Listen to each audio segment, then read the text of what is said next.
College Station, Texas, November 17, 1999. Texas A&M went about business as usual. Thanksgiving and a break from classes just a week away. Students excited about the annual football game between the Aggies and the Texas Longhorns camped out at the White Coliseum waiting for tickets. Across campus, the Aggie Bonfire, a 90-year tradition, was in high gear. It was push week, and the students were working shifts to finish the wiring of the stack so that the blaze could go on as scheduled the night before the game.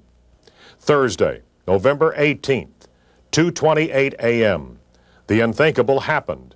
The stack collapsed with 70 or so students on the stack or around the base. It is a 90-year tradition at Texas A&M, a bonfire preceding the Texas A&M University of Texas football game. More than 7,000 logs are piled up, nearly 60 feet high, to make the bonfire. But this year, the log tower collapsed, killing some students and injuring many more. Tonight, they are still picking an enormous pile of logs apart in the hope that maybe a student under there is still alive. Good evening. This was to have been a big Thanksgiving week at Texas A&M, home of the Aggies, and a storied football tradition. The Aggies were getting ready for their annual game against the University of Texas Longhorns, and in the Lone Star State, it just doesn't get any bigger. But tonight, Texas is in mourning. In College Station, a huge pile of logs set up for the traditional bonfire collapsed. At least 8 students are dead. Thursday afternoon, as the news of the tragedy spread across the nation, Aggies joined each other to assist in the recovery and rescue and offer prayers as the search for victims went on. That night, Reed Arena, a time for tears as the Aggie family collectively dealt with the tragic news. No matter how predictable we think life is, none of us knows what the next hour will bring. When we went to bed last evening, none of us thought that tonight we would be consumed with the grief that is now confronting all of us. For the Texas Aggie family everywhere, this has been a day of unspeakable grief and sorrow. We're all trying to cope with this tremendous loss of life and the pain and suffering. Words are just not adequate to express the deep sympathy and emotions we have on an occasion such as this. All of us cried as we watched our loved ones being removed from the stacks of logs. We prayed that all would be alive, but they were not. We prayed that all of the injuries would be minor, but they were not. We prayed that our agony and our grief would end quickly, but it has not. These students had their lives taken much too soon. This was to be their 90th bonfire, and these students were involved in a tradition that has become a part of being a Texas Aggie. We will remember them as long as there is a Texas A&M and the Aggie spirit is alive. And that, my friends, is forever. The death toll came to 12 by the weekend. Numerous others injured. Monday, November 22nd, the University of Texas canceled its annual A&M Hex Rally and held a candlelight vigil while the lights of the tower were darkened. A&M seniors were preparing for their last game at Kyle Field. Their thoughts never far from the polo fields where the team had helped move logs that fateful day. When a tragedy like that happens, it really puts things in perspective. I know people said that, but I mean, people lost their lives, you know. I mean, and you take that's the most important thing in this world is a life, and when you lose it, you know, nothing else matters. And you know, around A&M, we're a family, and people say that we really are. I mean, I don't even know any of those people. I mean, I felt just horrible. You know, I still feel melancholy. I mean, just sadness about them and their families. And you know, as far as the effect it'll have on the game, it's going to be interesting to see. I don't know. I mean, it's like you said, it puts a weird perspective on things, and definitely with football, you kind of see where football sits after, you know, such 2 big rivalries. And the fact is that they died celebrating a tradition that's, you know, so grand at A&M, which that's even more of a tragedy. A candlelight vigil was held Thanksgiving night. and it was on to Kyle Field for Aggie yell practice in lieu of the traditional bonfire. But I've been thinking of two different things that we can draw a line to, and that's life, and that's the game. And life is by far more important than a game. And I want us all to remember that here tonight. And we have a challenge on all of us, both in life and at a game tomorrow.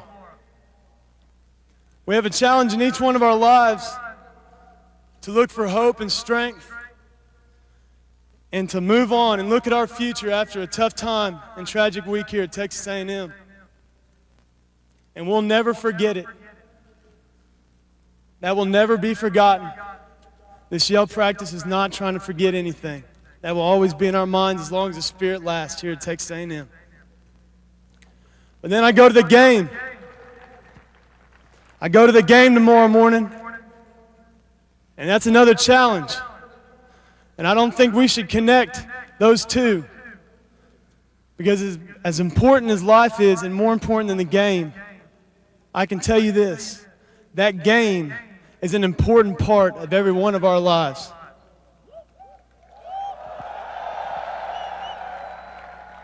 Winning that game tomorrow is an important part of our life.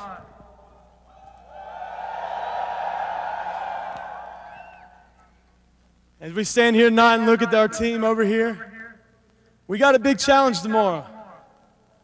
Because we got to be in these stands supporting them through thick and thin. And you know what? We got to remember what Bonfire stood for and know what our Aggies were working on it for, was to win this game tomorrow.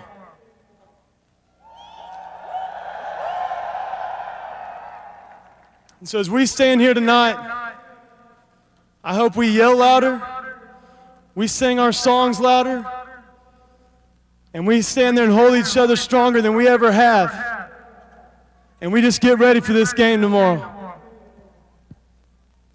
At the end of yell practice tonight, there's going to be a tribute. It's not a tribute out of sorrow or of grief, but it's a tribute to show that we're never going to forget what has happened here at Texas A&M, and that the spirit that held will always be in our hearts and will never, ever be forgotten. The lights were dimmed, and the A&M cannon fired 12 times.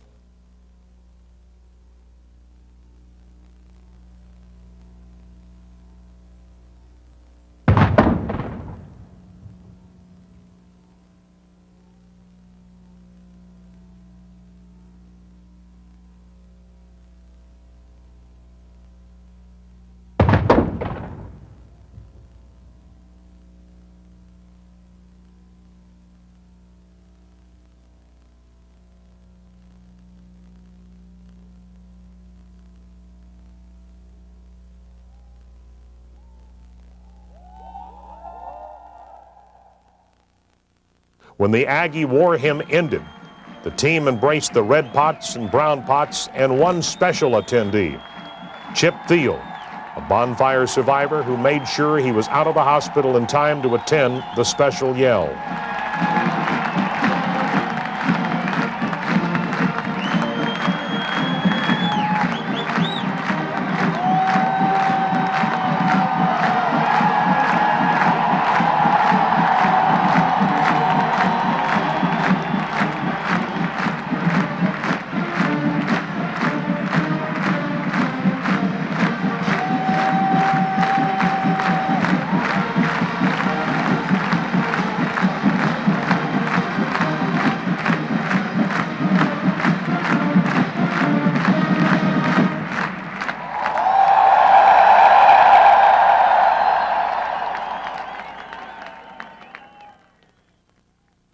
Game day was a clear, cool day in College Station.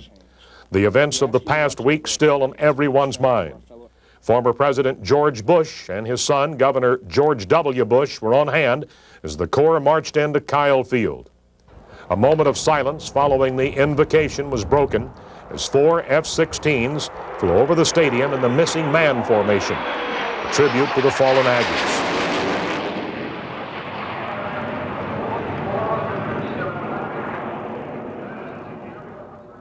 12 white doves were released as the spirit of Aggieland echoed. The game was upon us, and all eyes shifted to the field to watch as Texas A&M ready to kick off to their traditional rivals. I'll flip it in the air. You call it in the air. If I fail to catch it, we'll do it over. You call tails. Tails. It's heads. We'll defer. We'll defer. 86,000, a record attendance for any football game ever in the state of Texas, as well as in the Big 12. The state of Texas, known for its love of family and the game of football, bound by its grief, it was more than a game.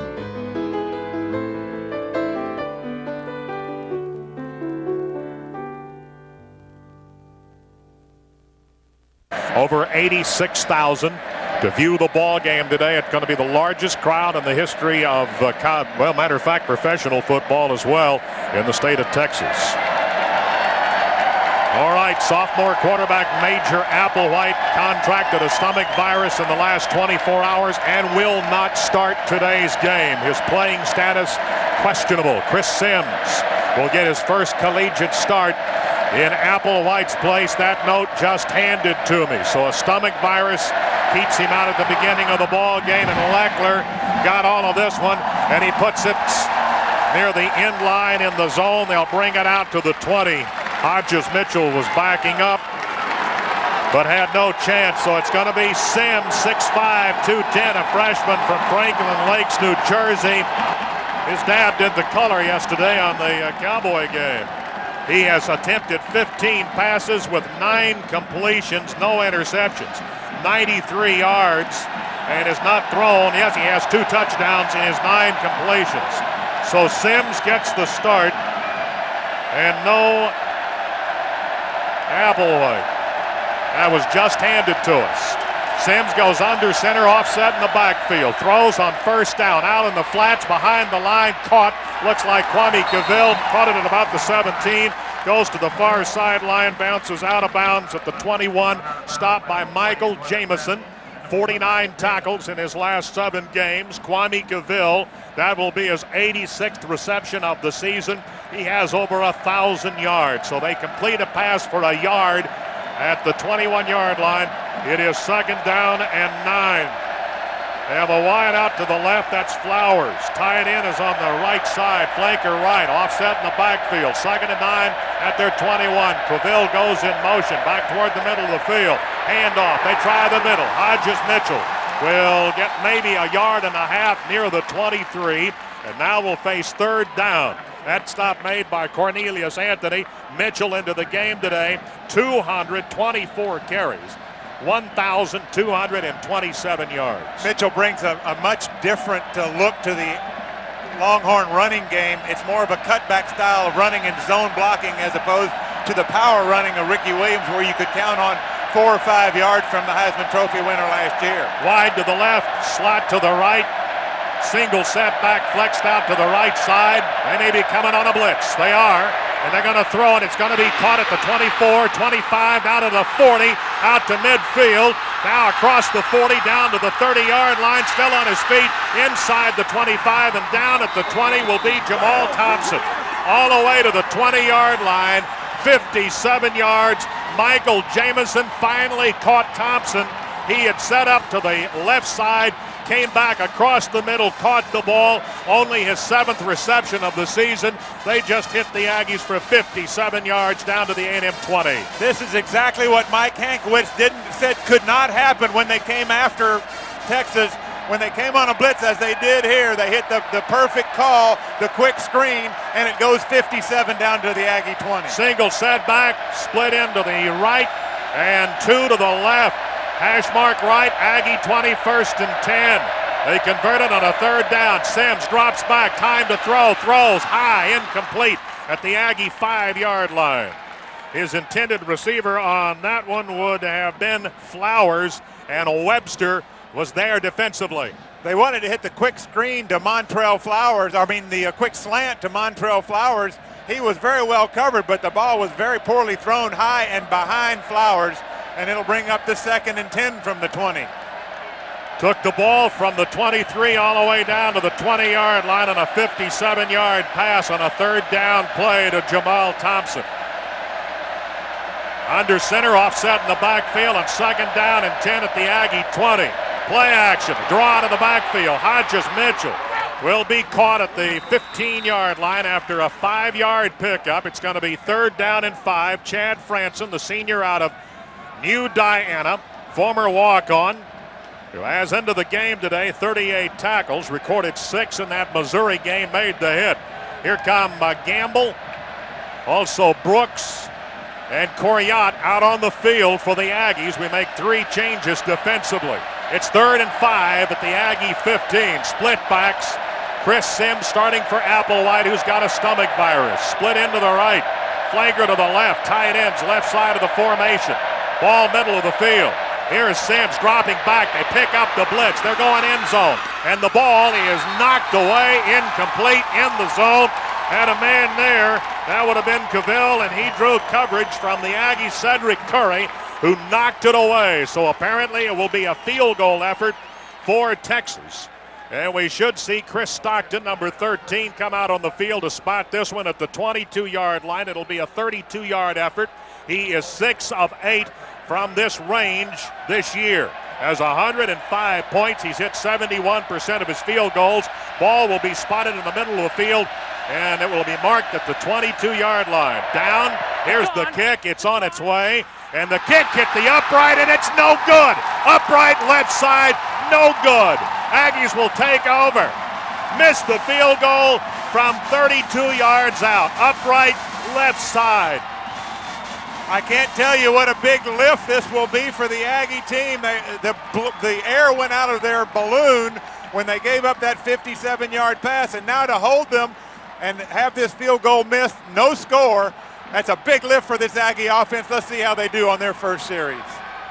For Stockton now, he's 20 of 29 on his field goals, and he is now 6 of 9 in that range. The Aggies come out, jumbo backfield.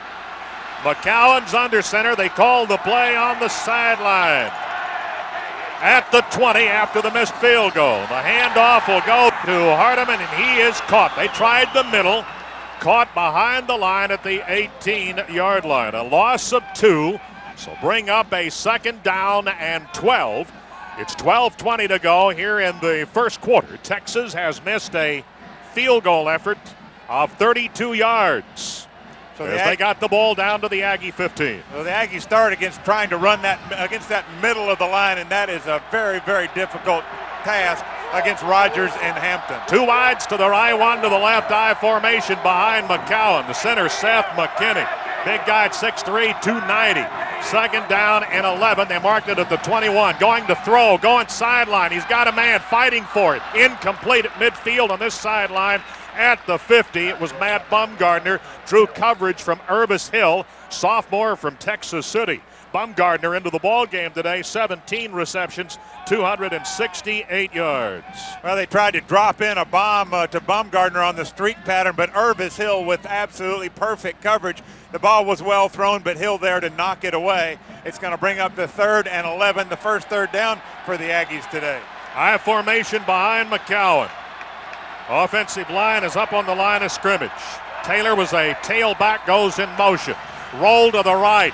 Looking down the field, now throws, got a flag down. Ball caught first down at the 31. We're going to get caught for a hold back at the 15-yard line. You're right, Dave. It was that unbalanced line with Chris Taylor at the tailback. They'll motion him out the backside, roll Randy to the strong side. He was able to hit Leroy Hodge on the curl route for the first down, but as you said, there's a flag down at the Aggie 15. This one will come back. Aggies come into the game with one of the best records we've had in a long time, with 53 total penalties for the year. 44-yard average. That's 44 per game on penalties. Our opponents are 65 for a 49-yard average. So the ball's going to be moved back to the 10-yard line. Make that back to the 9. The line of scrimmage was the 19. So a 10-yard holding penalty on a pass play. moves it back to the 9. So you bring up a 3rd down and 21. Aggies did have the first down at the 31, but the holding penalty rubbed it out. 2 wides to the right side. I formation. Got a tight end. I'll check that to make sure. Tight end, yes, on the left side, Roderick Broughton. No changes in the backfield. Hardeman and Toombs. Play action, going deep, far sideline, fighting off a man. Is that ball caught? It was out at the 40-yard line. How about that? Unbelievable. It's gonna be Chris Cole. One-handed grab by Chris Cole. A perfect throw from Randy McCown. The coverage was there, but the ball sailed over the defender. Cole reached out with one hand, was able to bring it in inbounds, and the Ags get a big play out to the 40, get out from trouble inside their own 10-yard line, and keep this drive alive. 19th reception of the year for Chris Cole. He comes out of the ball game. Aggies again will have the jumbo backfield in an I. Hardeman and then Toombs the tailback.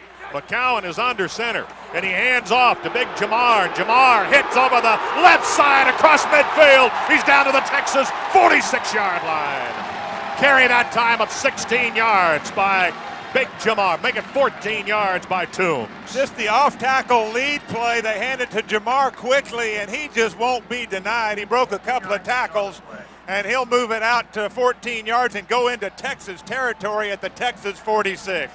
Started out kind of slow, finished strong, got it down to the 46, 1st down and 10. No score, 11:06 to go, first quarter, I formation, and 2 tight ends for the Aggies. And the handoff will go to Hardeman. He tries the right side, nothing there. Got the line of scrimmage, the 46. Be 2nd down and 10. Casey Hampton. Boy, he's a guy that benches 460, squats 600, number 1 tackler. 76 tackles into the ball game today. He is a load at 6'1", 305. Made the stop on Hardeman, 2nd and 10 at the Texas 46. And his cohort is in the middle is Sean Rogers, and he's 6'4", 315, so they're very tough to run against up that middle. The Aggies will try to hit the perimeter, but they're going to have to soften up that middle first. Slot left. I don't know, I have to see that. An unbalanced line to the right that time. A handoff goes to Toombs. He hits on the right side. He's going to get 3 yards to the 43-yard line. So from the 46 to the 43. Tried the right side of the line behind Samisi Haimuli and Andy Vincent. Haimuli is making his 50th consecutive start, his 50th career start. A&M records 51 held by Dat Wynn, who is here watching the ball game today. And Haimuli 6'2", 309. Andy Vincent to his right at that tackle is 6'4", 304. Here is a 3rd down and 7. 9:51 on the clock, first quarter, no score. Slot left, I formation. Put a man in motion. That was Bumgardner set up as the tailback. Throw almost intercepted at the 40-yard line. There is a flag down now at the spot where the pass went incomplete. At the 41, they were trying to get it to Bumgardner, who set up as a tailback, went in motion back this way. And now the meaning of the flag. Got an ineligible downfield for Texas A&M. And that was Everett Rawls who broke in front of that pass and almost picked it off. Now there's some confusion, I think, on the part of the officials because we had an unbalanced line. And that man, RC, is exorcised. Now the officials are starting to talk because I don't think they're wrong on this call. Let's see. Ineligible receiver downfield. Oh, goodness. Declined. 4th down. They declined it.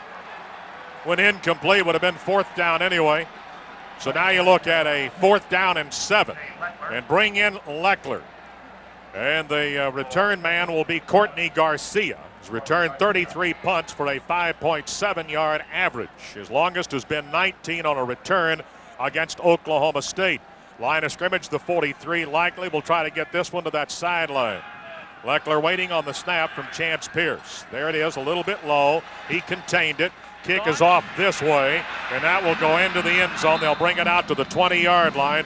It will be 1st down and 10, Texas at their 20. 9:33 to go. First quarter, no score. The Aggies and the Longhorns, each team now has moved the ball into the others into the field. Chris Sims has started the ball game today. Applewhite out with a stomach virus. They've got the ball. Texas at their own 21st and 10, split backs with a split in on the left flanker right. And it's play action, and they didn't get the handoff, and Sims trying to get it to Ricky Brown, the fullback. who had set up as the half that time on the right side, is dropped behind the line back at the 11-yard line by Jason Glenn, the junior out of Houston Nimitz, and Rocky Bernard, the junior out of Baytown Sterling. So a loss back to the Texas 11, second down, and they're going to give him the 12, second and 18. Roy Lynn Bradley also back on that stop. He was rushing from the outside. Sims tried to roll that way. Bradley stuck out a hand, was able to bring him down. Second down play, 8:57 to go in the first. There's no score. Texas second possession. Split it out on both sides, and it's a draw out of the backfield, and it's Hodges Mitchell, and the Aggies read it, and they drop him at the 10. Cornelius Anthony, the number 2 tackler on this ball club, wrapped him up around the waist, and then both had a set down there at the 10. Boy, just a great read by Cornelius Anthony. He saw this play coming all the way, stepped up, shot the gap, and dropped this one for another loss. It is third and a long way, 3rd and 20 for Texas. All right, they've huddled up back inside their 5. Sims called to play. DeVille says something to him as they break it this way. Jamal Thompson is out here on the right side. He caught a 57-yard pass on their first possession. There's the snap. They're going to throw this way at the 10-yard line. Out to the 15 goes DeVille, out of bounds at the Texas 19. Run out of bounds over there. First man to get to him was Jay Brooks. So Texas will have to punt. And the line of scrimmage officially will be marked. Still haven't put the ball down. Now they do back at the 18-yard line, just across the 18. The return men for the Aggies. On this side, Taylor. On the far side is Webster. So they hold, an 8:05 showing on the clock. It stopped on the out-of-bounds play. And they will punt the ball, and this will be Chris Stockton, an average of 30, make it Ryan Long, an average of 39.9. There's a halo violation on this as Taylor makes the catch on the punt at about the Aggie 38-yard line, and they had a man too close. That goes 43 yards on that punt.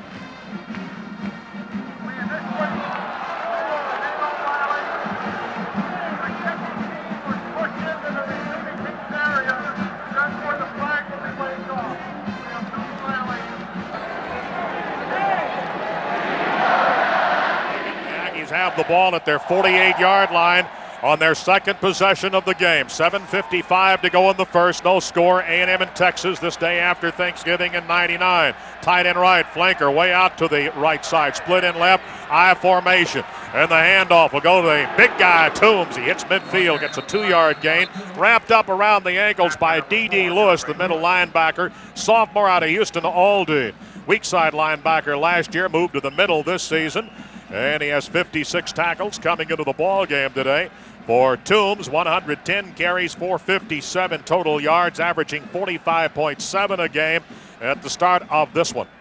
Once again, the off-tackle lead play, this time to the right side with Tiki Hardeman leading him through the hole. He'll pick up almost 3. Tight end left, and on the far side, the split-in flanker left here to the well as well. To the well in this formation, and they're going to pitch it, going back to Toombs, running the option, cuts it back at the 50, fights for the 45, strung it way out to the right side, then took it down the sideline and hit the 45-yard line where Greg Brown, the free safety, he's a junior out of Baton Rouge, came up to meet him. And when you hit Toombs, you're going to be punished. The Texas defense is a pursuing pro-type defense, a lot of pressure, so naturally the option play should be a good one. Pros don't see the option play because they want to protect their quarterback, so it's difficult from a pro defense to defense the option play. That one will pick up about 5. Third down and 3 at the Texas 45. Hash right, single setback, roll this direction. Got a great block, looking to throw. Now he may have to run with it. He does, goes to the 43, and he's shy of a first down by a yard as McCowan had to tuck it and run. It got to the 43. They needed the 42-yard line. Now decision will be made. Irvis Hill made that stop. McCowan running the ball into the ball game today. 75 carries, 75 yards. A lot of those, of course, he's been sacked a number of times this season. And there's a decision for RC. Of course, Seth McKinney looking to the sideline and marking, go for pointing forward, saying, let's go for it, coach. And that's what RC has decided to do here. 4th and less than 1 at the Texas 43-yard line. Extra tight end, J.P. LeCompte, walk on out of League City at the line. 4th and 1. Handoff will go to Hardeman. He's got the first down. He's across the 40. He's across the 35. He's down to the 32-yard line. You got it, and then some. That'll be a carry of 11 yards by Tiki. As you see so many times, if you can break the first wave when you're trying to go for short yardage, then you'll pick up a lot more yardage. Tiki just busted through over the right side, went right through the defensive line, and then was able to pick up 10 more yards than he needed for the first down. He's down at the 32-yard line, 1st and 10 Aggies. High formation, Hardeman and Toombs. Here on the left side, Taylor. Right side is Bumgardner. Under center on 1st and 10. It goes to Toombs, started inside, caught from the backside at the line of scrimmage. The 32 wrapped up by Aaron Humphrey. The left end out of Lubbock, Monterey.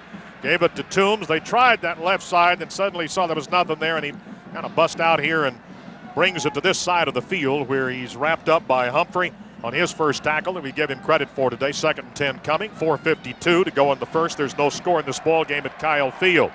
Now you got 3 wides on the right side of the formation, and the Aggies will show a shotgun on 2nd down and 10 at the Texas 32. Ball's been snapped, steps up, throws, caught by Cole, steps by a man at the 25, going far sideline. Now he's at the sideline, steps by another man. He's across the 5, and he's out of bounds at the 3 or 4 yard line. Let's see where they marked it. At the 4, Everett Rawls finally brought him out of bounds, knocked him out over there.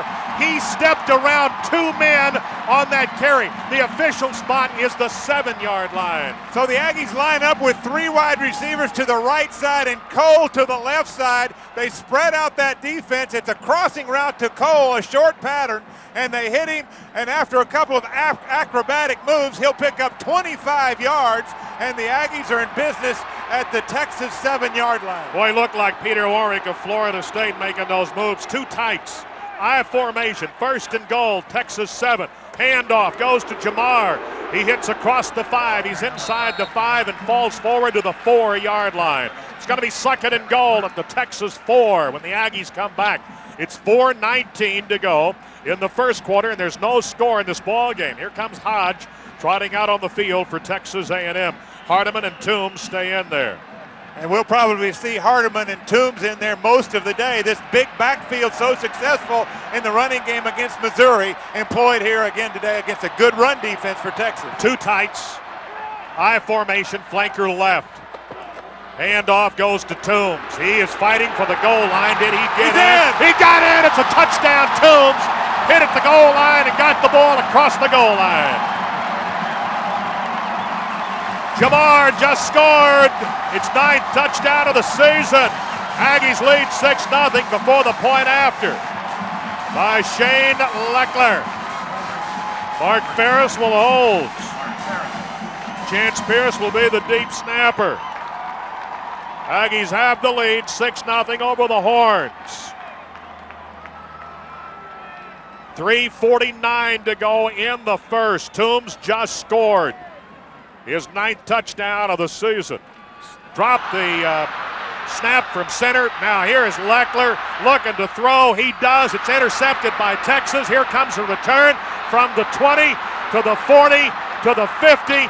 You got one man. It's Ferris trying to chase him down, and he won't do it. Now he breaks back to the 10. He's at the 5, and he gets in, and that is a touchdown. It's a 2-point, excuse me. Got him for a 2-point conversion. On the pass, got it in for 2. Well, that had a strange turn of events right there. The snap went through the hands of the holder. Leckler picked it up. It was Ferris, and he couldn't hang on to the ball. Picked it up, then Dave, you tell the rest of it. He picked it up, and Leckler just threw a prayer into the end zone. It was picked off by Texas, returned the distance for the 2 points for Texas. So now we've got a 6-2 score at the 3:49 mark of the first quarter. That's weird. All right, so first time I think that's happened to us. I don't think we've had one return before, and I don't think we've done that against anybody. And it's been a while since I've seen anybody do that. They just took it in on an intercepted pass and returned it for 2. And now we will take a break with a 6-2 showing on the board and no time off the board at 3:49. And the Aggies lead the Horns. This is the Texas Aggie Radio Network.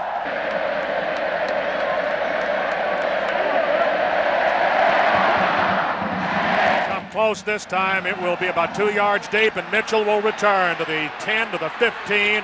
Bottled up as he hits the 20-yard line, so at the 20. It'll be 1st and 10 for the Longhorns. Last possession now, they ended up having to punt the ball, and the Aggies got a nice punt return back to the 48-yard line, their own 48, and got it in on the touchdown drive, Dave. Well, let's see now that Texas has fallen behind. Yep, it will be Sims that will come in at quarterback for this third series. As we told you, if you're tuning in late, Applewhite with a stomach virus did not start this game, nor has he played in this ball game. It's a 52-yard drive. They're offset in the backfield. Sims may be calling an audible. Sets something to the left side. Scaife is the tight end on the left side. Has the ball, drops back about 3, steps up. He's under pressure, being chased, throws, caught by Cavill at the 29-yard line. 9-yard pass to Kwame Cavill on the sideline, stepped into the sideline immediately. Sims is a left-handed quarterback. This time he escapes to his left, which is favorable to his throwing arm, and way too much time to throw. We lost containment on him. Cavill running an out route was able to come back to the quarterback. He'll pick up 9 and set up 2nd and 1. 2nd down, a yard.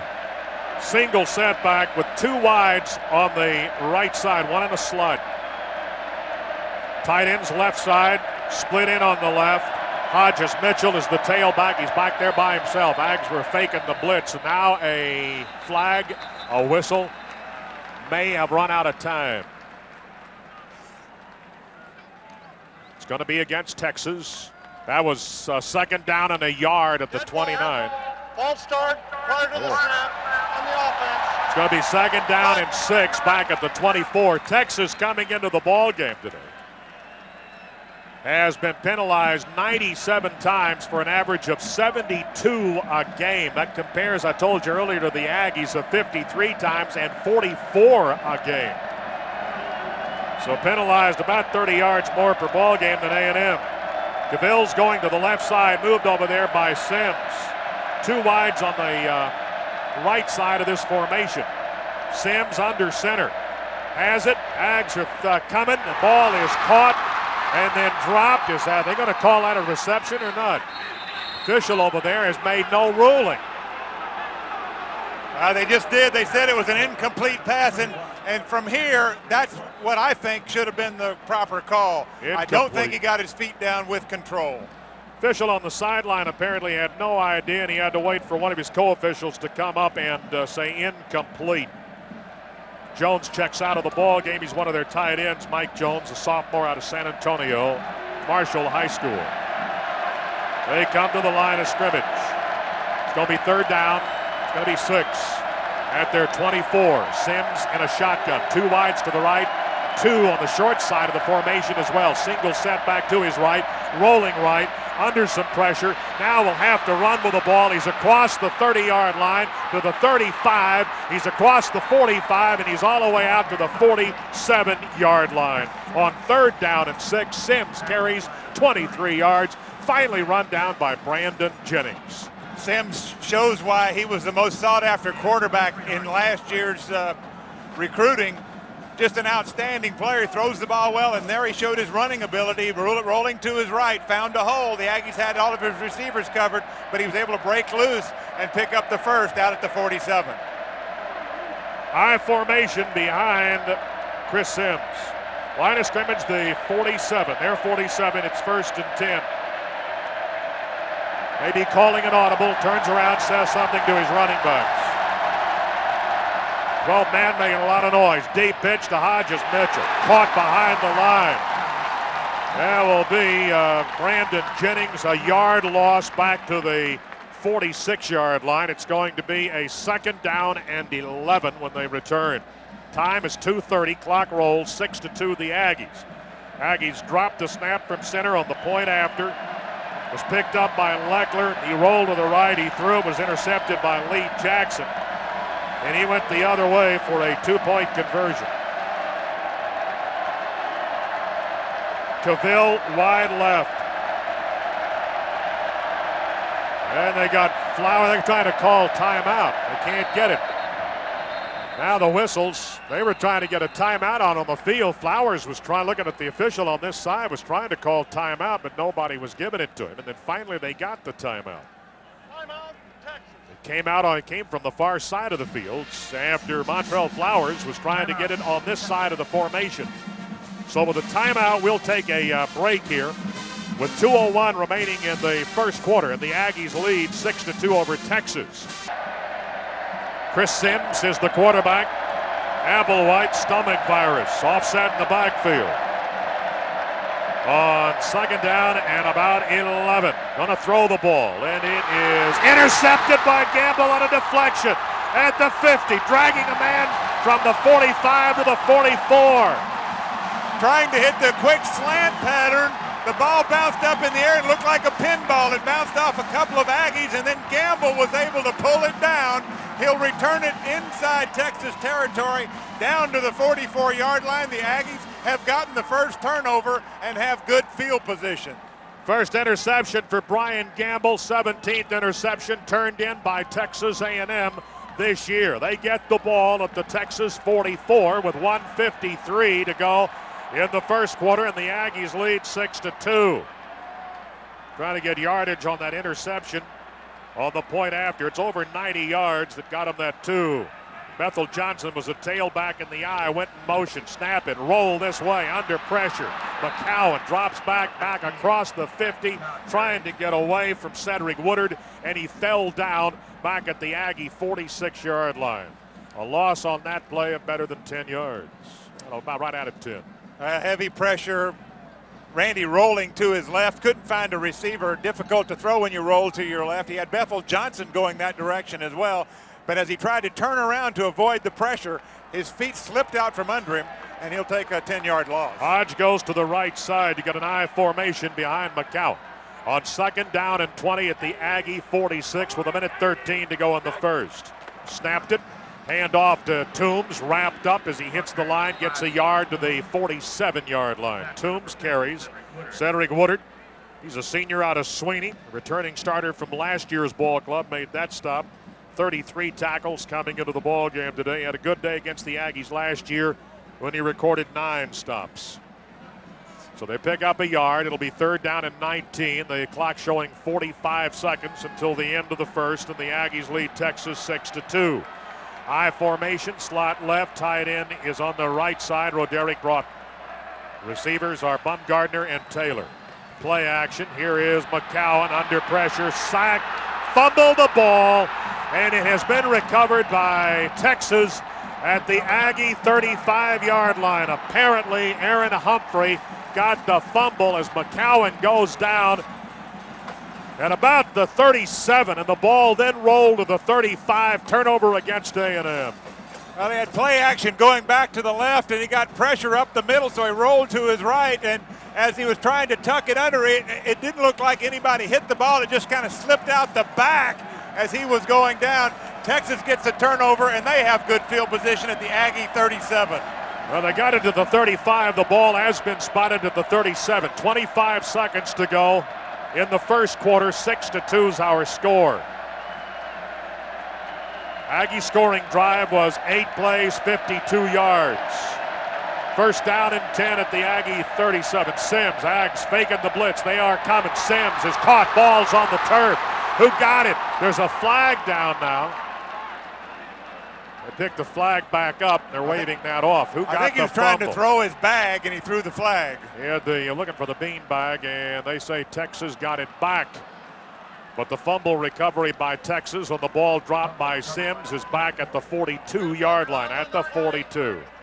Cornelius Anthony on the blitz right up the middle got Sims as he was with his back to the line of scrimmage as he's trying to drop back to throw or to hand off. I can't tell even at the replay, and he also caused the fumble, but Texas will retain possession at their 42. All right. Brown is a running back, flexed out right side. Hodges Mitchell, the tailback, standing on the 50-yard line of scrimmage is the Aggie 42. Play action by Sims. Going far sideline, caught by Cavill. There's a flag down at the 25. He is knocked off his feet at the 30. Not enough for a first down. Now the meaning of the flag. Flags at the 25-yard line. Cavill spilled at the 30. Cavill went into motion back toward the line and then ran the crossing route. He was wide open. There may be a pick here that they call, but we'll see what they call. Holding against A&M. Family Fun Pack for 5 is back. Texas A&M Women's Athletics now offering 5 general admission tickets at half price. Call the ticket office for your fun pack. Women's basketball will be playing tomorrow at 2 o'clock. Men's basketball will be tomorrow night at 7 o'clock, both at Reed Arena. Time has run out, by the way, here in the first quarter. The ball's at the 30. It's a hold against the Aggies. The options are being explained to Texas and Chris Sims. Ball was caught by Cavill. He was knocked down at the 30-yard line after the reception. Was not enough for the first down. Holding by the defense on an eligible receiver, 10 yards from the previous spot, automatic first down. Yeah, they can't end on a defensive penalty, so that's what they're doing. They have to run one more play to end the quarter. All right, so it's first down and 10 at the 32-yard line. The Aggie 32 hash left. Big Texas center out over the ball. It's Matt Anderson. There's the snap. The handoff to Hodges Mitchell. Trying the left side. Turns the corner. Out of bounds he goes with a first down at the 21-yard line. Texas will have it first and 10 at the Aggie 21 when we return.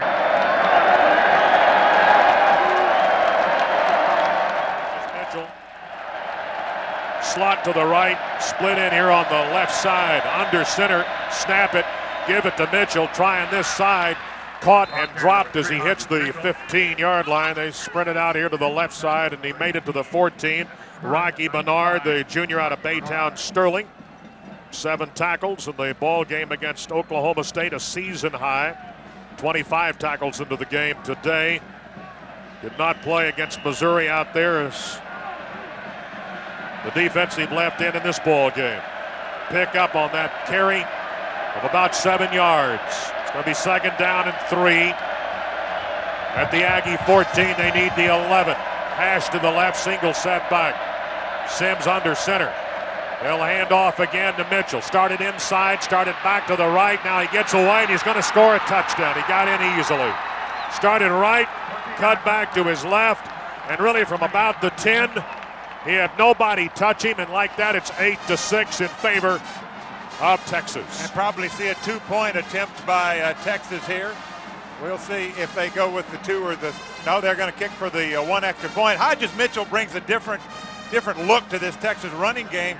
Ricky Williams with the power, and Mitchell is so quick, a great cutback runner. That time he avoided the tackles and was able to get it in for the touchdown. 14-yard run, I believe, on that one by Mitchell. Here's the point after, and the point after is good. Texas now leads it by a score of 9-6. 14-11 to go in the first half. We're in the second quarter now. And Texas will be kicking off when we return. Middle man is Bethel Johnson. Johnson's going to have a chance here to return this from the 2. Almost fell down. Got up, goes back to the 10. There's a flag down now. Way back upfield as the ball is returned out to the 14-yard line. He had to maintain his balance at about the 4 and then continue to run up the field. And the ball's been spotted to the 13.5 on that return by Bethel Johnson. Had the opportunity to return it. The Texas kickoff team got down there. Holding against Texas A&M. Folks, we're getting too many of those. Well, if this is going to be from the spot is the 20-yard line. They'd move the ball back to the 10. They are holding on the receiving team, half the distance from the end of the run. End of the run, so back to the 7. Aggie basketball season tickets now on sale. Call the ticket office at 1-409-845-2311 or the GTE toll-free ticket hotline at 1-888-99-Aggie. Let's see if we can hit him for a big play here. Yeah, tough field position for A&M to respond to the touchdown by Texas, starting at their own 7. Penalty moved it back to the 7. First down and 10. High formation. It's Toombs. Nice hold. Breaks it out near the 15-yard line. And down at about the 16 will go Toombs. He got 9 of the 10 over the left side. Boy, big hole opened up off the left tackle. The lead play that's been successful for Toombs all day long. With that carry, he'll have 9 carries for 40 yards on the day, and we're just started the second quarter, so big day for Jamar Toombs. Michael Mahan is playing the left tackle position on 2nd down and a yard. Here's the handoff. Hardeman, the middle to the 20, first down A&M. Just a little simple play. Aaron Humphrey caught him, and the 2 went from the line of scrimmage out to the 20. It's first down and 10, the Aggies. 13-24 as they move the sticks and stop the chain. That'll be the 5th first down of the ball game for A&M. So they've moved away now from their own 7-yard line. When you've got poor field position, this is the way you get out of it, running right at Texas. They're at the line of scrimmage with an I formation. McCowan, the snap, the handoff. Toombs, broken arm tackle, carries to the 22-yard line. Whistles will blow, 2-yard pickup. Again, they try the left side. And once again, the lead play with Tiki Hardeman at fullback. He'll come to the sideline now, and the Aggies will send out 2 wide receivers, Chris Cole and Leroy Hodge. Rawls made that stop. He's the number 5 tackler in this ball club with 57. Texas comes into the game today allowing 287 yards of total defense. 2nd down and 7. Line of scrimmage near the Aggie 23. Break the eye, put Taylor in motion. The handoff will go to the single setback. That's Toombs again to the 24. That's the unbalanced line again with 2 wide receivers to the right and the tight end to the right. And they send Chris Cole that direction, trying to get a little movement from the Texas defense to soften up that middle. And they run Toombs right up the middle. He'll pick up about 3. It's going to set up a 3rd and 5 for the Aggs. Aggs come into the ball game today having won 18 in a row at home, trying to make it 19. 3rd down, 5. They need the 30. Line of scrimmage, the 25. And they've got Toombs as the fullback. Taylor was the tailback. He goes in motion left side. They snap it, they throw, and the ball will be caught. It's not enough for a first down. It's shy of the 30 at the 29, caught by Taylor. Taylor caught it and wrapped up immediately and brought down there by, I think it was D.D. Lewis. Might have been Lewis, the middle linebacker. They're going to have to bring the chains out. Really wasn't quite the 30, but I don't think they got it. Rawls actually made that stop. And it was a great stop because he hit him just as he caught the football and kept him from going any further. Had he gone any further, he definitely would have picked up the first, but they'll measure for it. Aggies scored on a 52-yard, 8-play drive on a 3-yard run by Toombs. The extra point was snapped and dropped. About the length of the football, they're short of it. Picked up by Leckler. And threw a pass. It was intercepted by Lee Jackson inside the 10. He returned it better than 90 yards for 2 points. Then Texas went on a drive of 4 plays, 37 yards after getting a fumble recovery. Went for 1 on the extra point. It was good. It's 9-6, 11:28 to go. Aggs will punt the ball away. Leckler will take the snap, standing at his own 14, make it 16-yard line. Line of scrimmage is the 29.5. And that will be Garcia, the return man, standing at the Texas 25. It's a good snap. They are coming. He got the kick away. Garcia is coming over, and he'll watch this one now. He'll pick it up at the 28, gets a return back to the 34-yard line, back to the 34. And the kick is good for 43 yards by Shane Leckler. And we'll keep it right here. And it's a 9-6 Texas lead, 11-11 to go until halftime, Dave Elmendorf. And it's been a hotly contested quarter and 4 minutes. A 9-6 game, some unusual plays in the game. As Dave told you, a 2-point pass conversion after a bad snap. Gets Texas on the board with 2 points, and then they'll pick up a touchdown to make it 9-6. They've got the ball now at the 34-yard line. Offset in the backfield again. And Brown's the fullback. He's flexed out left side. Hodges Mitchell the tailback. Sims play action, drops back, steps up, caught, sacked at the 30-yard line. It'll be a loss of about 4. Sacked by Brian Gamble, one of the inside linebackers. Well, Brian Gamble will give some credit on this one to Jason Webster, who had coverage on Montrell Flowers. He was the only one out in the pattern, the only one that Sims was looking for on the deep post. But Webster had such good coverage, he pulled the ball down and took the sack. It'll set up second and 14 back at the 30. Brian Gamble came into the ball game today with 52 tackles. He's number 6 on the freshman list. Number 5 is at 58, Sammy O'Brien. Here's second down and 14 at the 30. Play action, roll, throw, caught at the 32, out of bounds at the 40. Not enough for a first down. Kwame Cavill caught it. They bounce him out at the Texas 41-yard line. Texas will be shy of a first down by about 3. Royland Bradley did the bouncing there on this sideline, so Kwame Cavill caught the pass. What's he done today, Dave? For Cavill, that will be his 4th catch for a total of 30 yards. He is now 89 catches on the season and 1,046 yards for the year. Here is third down and 3 at the Texas 41. They need the 44. Split backs behind Sims, slot to the right. They'll put a running back in motion, coming back to this side. Sims drops back, throws. They'll catch and get the first down at the 45-yard line. That will be Cavill again. Came off that line of scrimmage from the right side.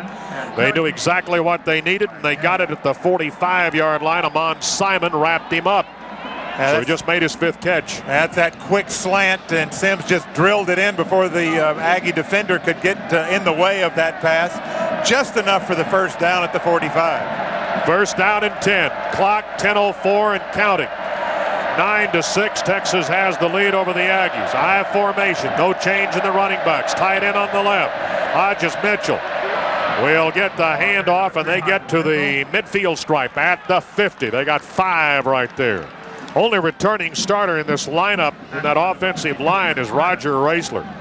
Everybody else was backup roles in 98. Amon Simon made that stop. But Dave, as you said, a huge offensive line, and they're getting a good push now against the wrecking crew up front. That time they pick up 5. Second down and 5 at the midfield stripe. I formation behind Sims. Tight end left, slot to the right. Slot man Cavill. Handoff went to Mitchell. He slipped and fell behind the line and goes down at the 48-yard line. So they lose 2. Now it'll be 3rd and 7. And they'll chase 2 men off the sideline. Well, we told you on the side from the sideline will be Thompson along with Healy, a junior squadsman from Carlsbad, California. Well, we told you that Mitchell is a cutback runner. That time he started to the left, wanted to cut back to the right, but his feet came out from under him. He'll lose 2. Shotgun. Hodges Mitchell will stand to the left of Sims. Slot left, 2 on the right. Got a split in, and then to the right of the split in is a flanker. Sims is checking off here, and the Aggies are coming on the blitz. Sims throws as he is hit. Caught by Cavill for a first down at the 43-yard line. And Cavill gets up and has something to say to Michael Jamison. At the 43, they convert on 3rd down and 7. Sims with great composure under a heavy rush. He was hammered just as he let this slant pattern throw go. And it's just enough for the first down. Jay Brooks coming from the outside on the blitz untouched. Hammered him, but still a pass that was caught by Cavill, and a first down for Texas. 1st and 10 now at the Aggie 43. They convert on 3rd down. They are now 4 of 6 on their 3rd downs. Offset again in the backfield. Man in motion coming back toward the middle of the field. Drop back to the 50. Step up, throw, incomplete at the Aggie 35. Trying to get that one into the hands of Montrell Flowers. Cedric Curry was there defensively. It'll be 2nd and 10. I think he might have been distracted. This ball was catchable, I think, but he was distracted, and probably a mistake in the pattern because he had his tight end, Mike Jones, right in front of this ball. He tried to make the catch and probably shaded the view of the ball from the intended receiver. Aggies chase 1, 2, 3, 4 men off the field on 2nd down and 10. Wide to the left, slot to the right. Single setback. Sims calling an audible. Waiting for the snap. He has it. Goes to Hodges Mitchell. He hits the middle. He gets to about the 40-yard line. A pickup of 3. It's going to be 3rd down and 7. They need the Aggie 33. Jason Glenn will meet Mitchell at the 40.5-yard line. So on the last 2 third down conversions, Sims has gone to the slant pattern, the quick slant to Cavill, and then the deeper slant to Cavill. Let's see what they do here on this 3rd and 7. It's a big play for the wrecking crew. 7:40 to go until halftime. Texas leads 9-6. Sims calling an audible again. 2 wides each side of the ball. He'll throw from a shotgun if indeed that's what he's going to do. He'll snap it in the shotgun. Drops back, steps up. He can run if he wants to. Now he throws, and it's caught by Cavill at the 25-yard line. Threw that into a bunch of traffic. Sammy Davis was there, the cornerback for the Aggies, and made the hit on Cavill, but they pick up the first down, the official spot at the Aggie 24-yard line. The last 2 times on the conversions, the Aggies have come with heavy pressure, and this time they elected to stay back. Sims was able to avoid the pressure that he got, rolled to his left and hit Cavill on the crossing route inside the 25-yard line. Among others, checking back into the ball game, Lonnie Madison for A&M, first down and 10 at the Aggie 24.5. And once more it goes to Hodges. Mitchell, good hole. He's at the 20. He's at the 15. He's on the sideline. He's out of bounds at the Aggie 12. It's a first down carry by Hodges Mitchell. Started inside, cut it back to his left. Hodges Mitchell, very, very quick. He has good vision. He starts to the left, parallel to the line of scrimmage, picks up the hole off tackle, and is able to cut right into it, and will then break it outside and be run out of bounds about the 12-yard line. Texas is winning the line of scrimmage right now with that big offensive line. Offset again. Now they're moving Thompson left to right. He'll be in a slot. He's got a man wide to his right in that direction as well. Once more, Hodges Mitchell inside to the 10, out of the 9. Tried the middle. Wrapped up as he hit about the 11, then carried that man with him to about the 9-yard line. Kwame Cavill now 7 catches, 59 yards. Mitchell 11 carries, 54 yards in this ball game. Dave, now Texas A&M will call for a timeout with 6:33 to go until halftime. And Texas leading 9-6, and they've got the ball. 2nd down and 7 at the Aggie 9-yard line when we come back. This is the Texas Aggie Radio Network.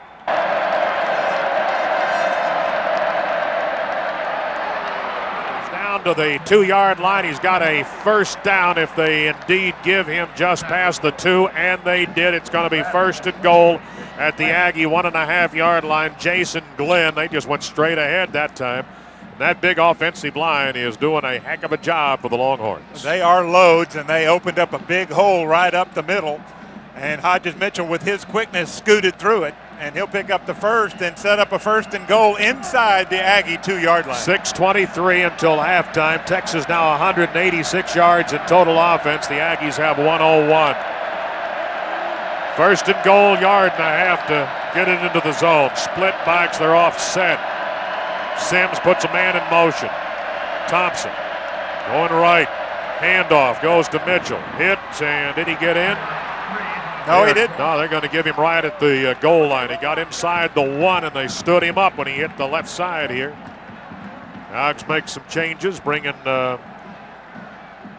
Stephen Young into the ball game. Also coming in, that's Terrence Keel checking in. Texas also makes about 3 changes. Clock showing 5:40. Ball's at the goal line. 2nd and goal inside the 1 at the Aggie goal line.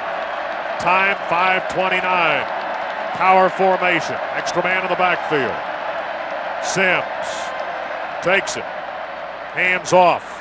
Got in. Touchdown Texas on a handoff to Mitchell. Leaped as he hit the 1 and falls into the end zone. That makes it 15-6 at the 5:19 mark until halftime in this ball game. Hodges Mitchell will score his 2nd touchdown of the day. That gives him 11 for the season. And now the point after would make it 16-6 and give Texas a 10-point lead. Waiting on the snap. There it is. It's on its way.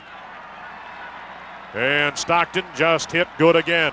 He is now 47 out of 48 for the year.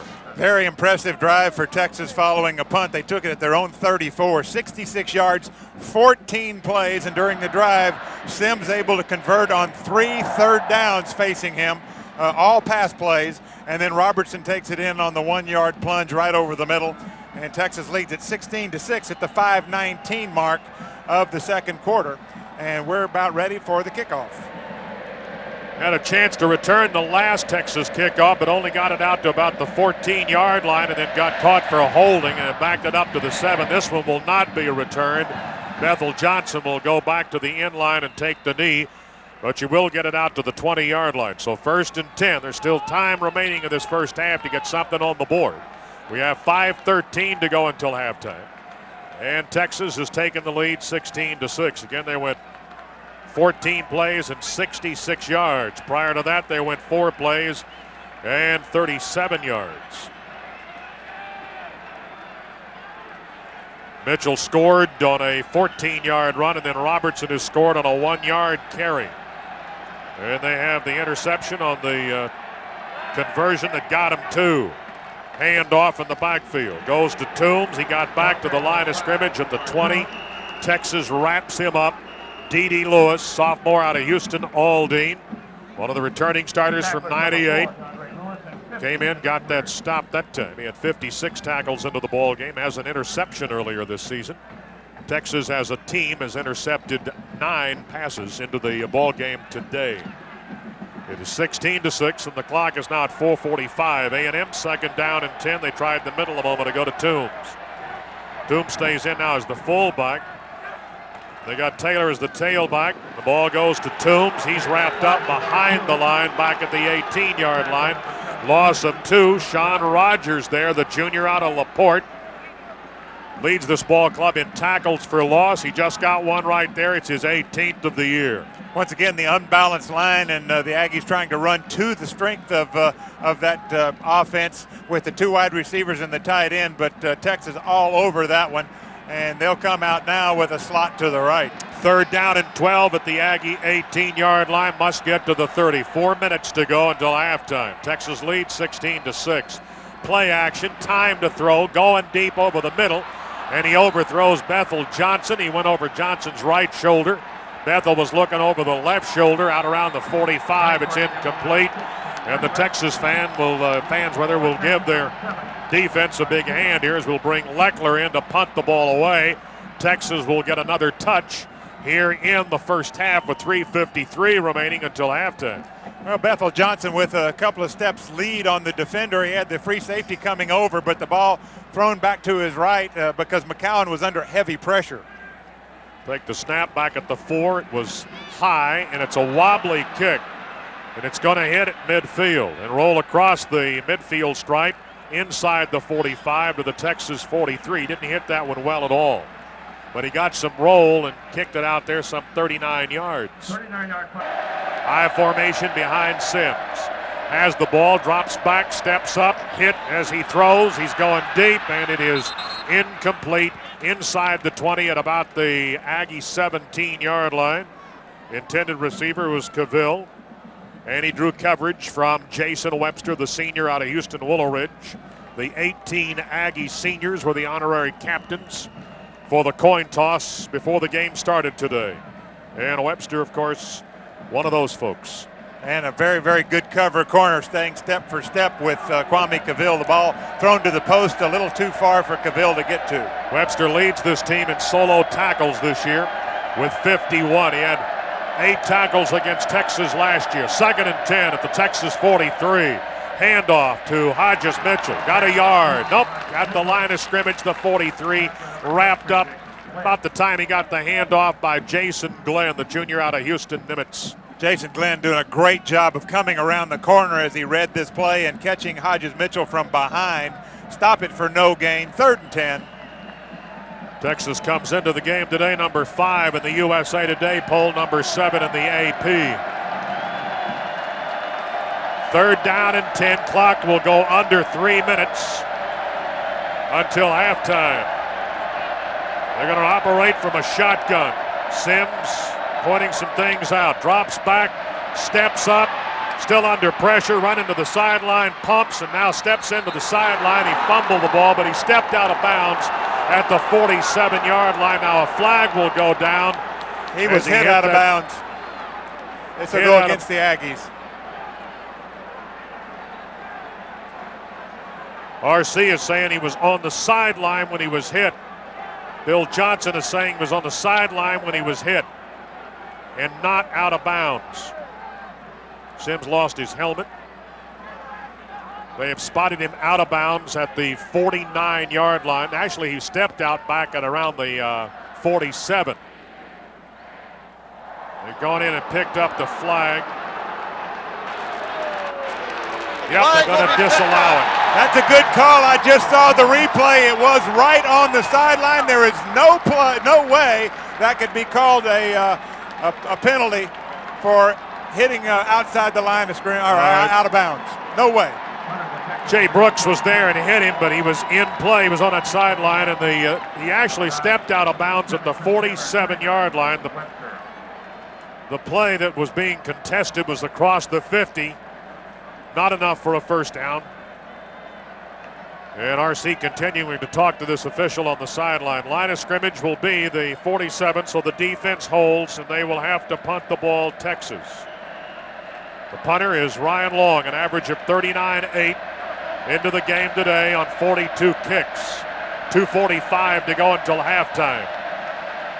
It's a fourth down and about 6. Kicks away. He's angled it toward this sideline. Here is Taylor at the 10. Here comes the return into the sideline. He goes at the 15-yard line. So about a 5-yard return. And the kick is good for 43 yards. Off the foot of Ryan Long.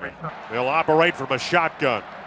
Toombs and Hardiman are the running backs standing on either side of McCowan. 2 wides to the left, 1 to the right.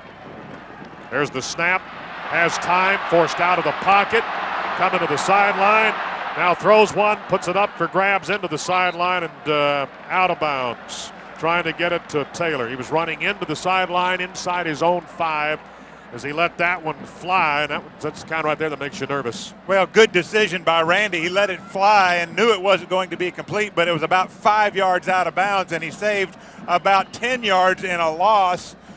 He would have been tackled back at the 3-yard line if he doesn't let that one fly. So good decision there. Second down and 10 at the Aggies 16-yard line. 2:26 remaining until halftime. Once more a shotgun.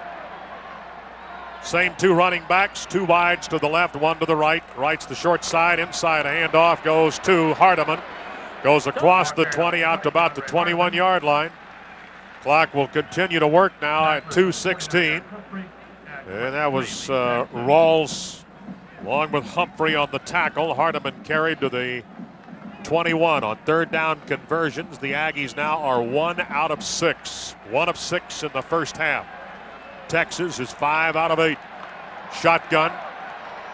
On 3rd and 5, they need the 26. Ball's been snapped, thrown to the sideline, threw it low. He had Taylor wide open at the 28-yard line. Chris tried to come up with it, drew coverage from Hill. Ball was not catchable. It was underthrown by Randy McCowan. Taylor running the out route about 2 yards beyond the sticks for the first down, and then coming back to about 1 yard past the stick, but the ball was bounced in by McCowan, and Shane Leckler will have to punt it away. He'll take the snap standing at the Aggie 7-yard line. Line of scrimmage is the 21. It's 4th and 5. The return man for Texas standing at the Texas 38. Texas is not coming, and it's a pretty good kick. It's off to the right side. Garcia takes it at the Texas 43-yard line, and he goes down at the 43-yard line. Courtney Garcia. That stopped the clock a minute 38 until halftime. Texas leads 16-6. They come back to the line of scrimmage. Single setback. Set up here on the left side. Sims again, some checks at the line. 2 wides each side of the ball. Has the snap. He's rolling this way under some pressure. Throws. And was that incomplete on the sideline? Caught it off the turf. Off the turf at about the 50-yard line by Brandon Healy, a junior squadsman from Carlsbad, California. And if he'd have caught that ball, it would have been his first reception of the year. It's going to be 3rd and 10. Clock stops 1:32. Had a double layer pattern that time. Had one receiver going to the corner and then had Brandon Healy coming to the out. Sims on the run, unable to get enough juice on that ball to get it to Healy, and it's going to bring up this big 3rd and 10. With a minute 32 seconds until halftime. Again, they make some checks at the line of scrimmage. Big Leonard Davis is the tackle on this side. Single setback out of a shotgun again. Here is Sims, sacked as he started to roll to the left, back at the 37-yard line by Ron Edwards. It will be his 4th sack of the season. And the Aggies going with a little bit different scheme. They're not sending Royland Bradley. They're keeping him in containment of Sims, and that's what caused this sack. Royland Bradley kept him inside, and Edwards comes up with the sack. 4th down, Texas punting. The Aggies are coming. They just blocked it. They got a block at the 30-yard line. Been recovered at the 30. Line of scrimmage was the 38, and the Aggs just got a block. May have been Michael Jamison. Came right up the middle. I didn't get a number. We'll see on the replay. They're also jumping on Terrence Keel. Let's see on this replay who gets the ball. It looks like, yes, it will be Jamison, and apparently Keel will recover it. Michael Jamison, the block.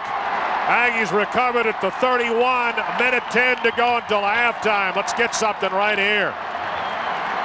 They'll operate from a shotgun with a running back on either side of McCowan. Hardeman on the right, Toombs on the left. Inside handoff goes to Hardeman. Carries for a yard to the 30. It's going to be 2nd down and 9 at the 30-yard line. They tried the inside handoff to the right halfback, Tiki Hardeman. Aggs going without the huddle, clock working against them. They have 1 timeout remaining, 52 seconds, 50 seconds. Shotgun again on 2nd and 9 at the Texas 30. Drop back, throwing deep, got Taylor, caught, dropped it at the 5-yard line. Had it in his hands and it slipped free. And good coverage downfield by the Longhorns, and he was able to fight that ball away. And it looked like that might have been Ahmad Brooks. It was, Dave. Ahmad Brooks on the coverage. And Chris Taylor trying to get himself in position to come up with his catch. He got behind Brooks, but he couldn't come up with the ball. It hit off his fingertips, fell to the ground. Chris Taylor jumped up, turned around, and pointed at Ahmad Brooks. But I think it was good coverage. Stop the clock, 41 seconds, 3rd down and 9 at the Texas 30 after a blocked punt. Single setback shotgun, running back to the left of McCowan. McKinney snaps it. They're coming. He's going to have to roll. He throws, and it throws incomplete at the 25. He was under a lot of pressure. It was heavy traffic in the backfield. Trying to hit Chris Cole on the crossing route. It was a short route. It was probably his outlet in case he got under pressure. He was under heavy pressure, and this will bring up 4th down. The field goal attempt would be about 47 yards from here into the wind. Let's see what... they're going to go for it. They're going to go for it here on 4th and 10. 37 seconds to go until halftime. Texas leads 16-6. The Aggies got the ball on a blocked punt. At the Texas 31, they have moved a yard. It's 4th and 9. Shotgun running back again either side of McCowan. Has it, drops back, steps up. He's under pressure. He is looking, and now he throws, and it is intercepted at the 14. They say incomplete at the 14-yard line. They said Ahmad Brooks scraped it up off the turf. Again, he was running for his life. Well, he actually escaped the pressure. He got out to the right side, wasn't under real heavy pressure, but he just couldn't find a receiver open to throw to. The receiver's trying to move around and find an open spot. He couldn't do it, and the ball will skip off the turf in front of Ahmad Brooks. 1st down and 10. Let's see if Texas just elects to run the last 29 seconds off the clock. Sims is under center. And now we'll take the knee, and we probably will go to halftime. And the Aggies trailing 16-6. They'll run the last 20 seconds off the clock. Texas will have the lead when we go to the 2nd half. Fans, the Houston Charity Basketball Classic, December the 11th, features a doubleheader pitting Texas A&M against Rice and Houston against Valparaiso. Proceeds from the event benefit the Rudy T. Foundation and the Houston Children's Charity. For tickets, Call the GTE ticket hotline at 1-888-99-AGGIE, December 11th.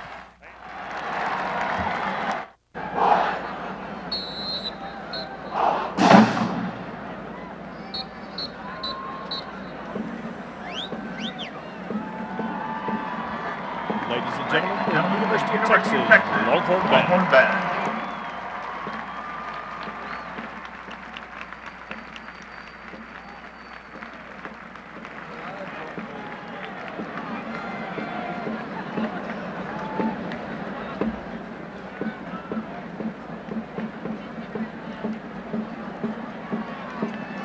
This afternoon's performance opens with music by George Bizet. Here is the intermezzo from Carmen.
To the 12 Texas A&M students who died in last week's Bonfire tragedy. We extend our deepest sympathy to all others connected to the families of the deceased. Our students are great rivals and, more importantly, great friends who have the highest amount of respect for each other. May the Longhorn spirit and the spirit of Aggies never die.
Ladies and gentlemen, today's halftime drill marks the final performance on Kyle Field by the senior cadets of the Fightin' Texas Aggie Band, class of 2000. Today, they join the rank and file of an endless legion of Texas Aggie bandsmen whose dignified footsteps, echoing brass, and thunderous cadences have filled this stadium through decades past.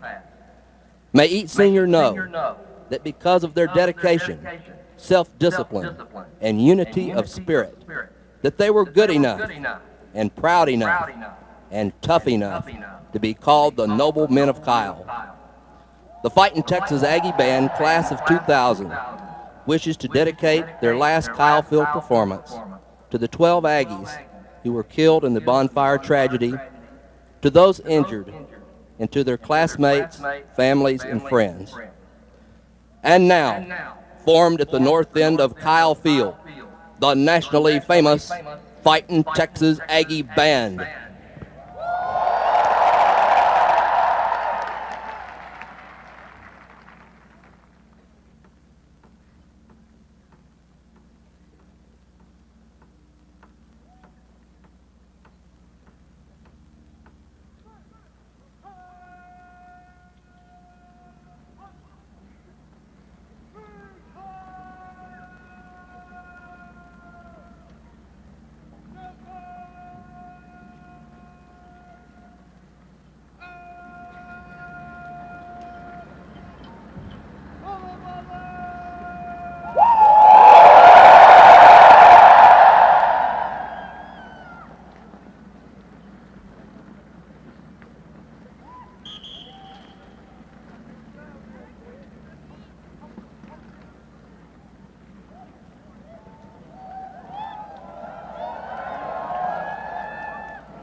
Texas Aggie Band will sound off to the stirring strains of the Strategic Air Command March when Johnny comes marching home in their signature march, the Noble Men of Kyle.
Ladies and gentlemen, the Texas Aggie Band will now form a silent traditional block T.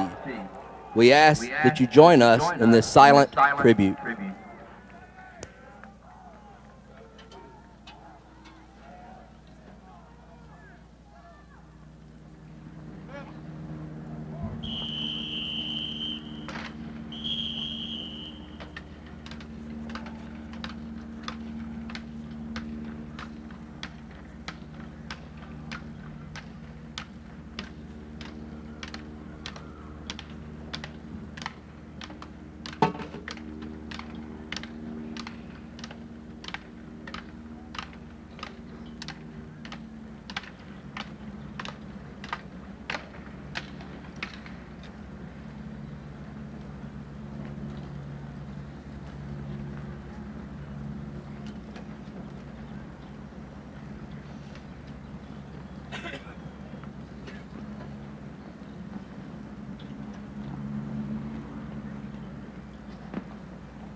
Thank you. Thank you.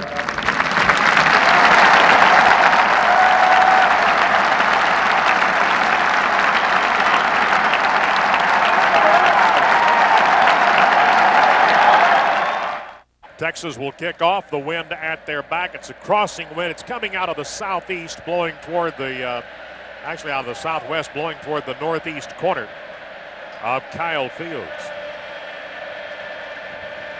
So we're about ready to kick this one off for the second half. Texas by 10, 16-6. The deep man for the Aggies, Bethel Johnson, drifts back into the end zone and will take the knee on the E in Texas on this side of the field.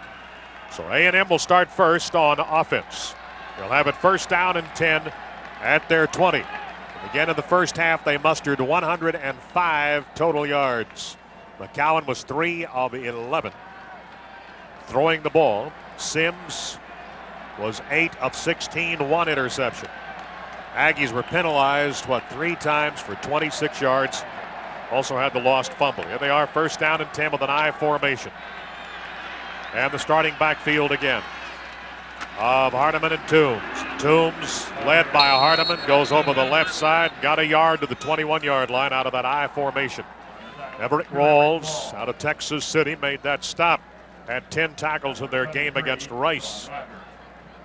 Once again, they open the second half with the lead play off of left tackle. If you're wondering about Toombs in the first half, he had 13 carries for 49 yards. So that'll put him at the 50-yard mark with that 1-yard gain on his 14th carry.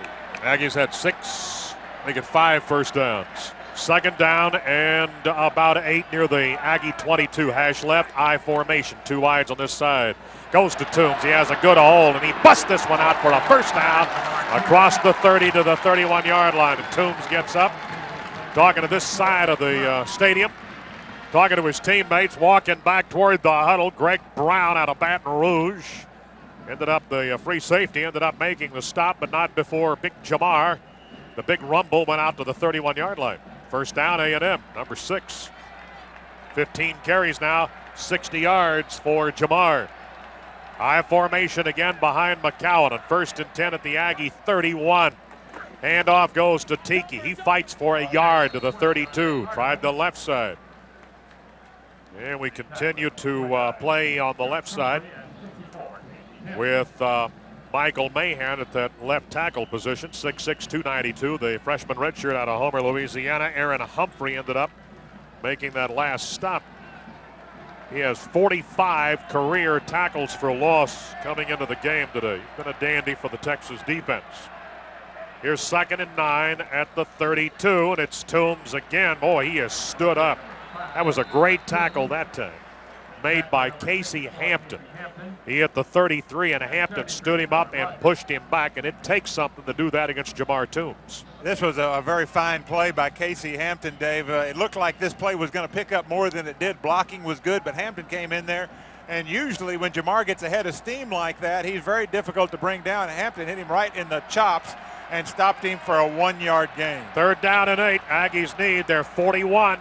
Line of scrimmage is the 33. I formation, play action, throwing, batted up in the air, incomplete. Somebody got a hand on it. It goes incomplete.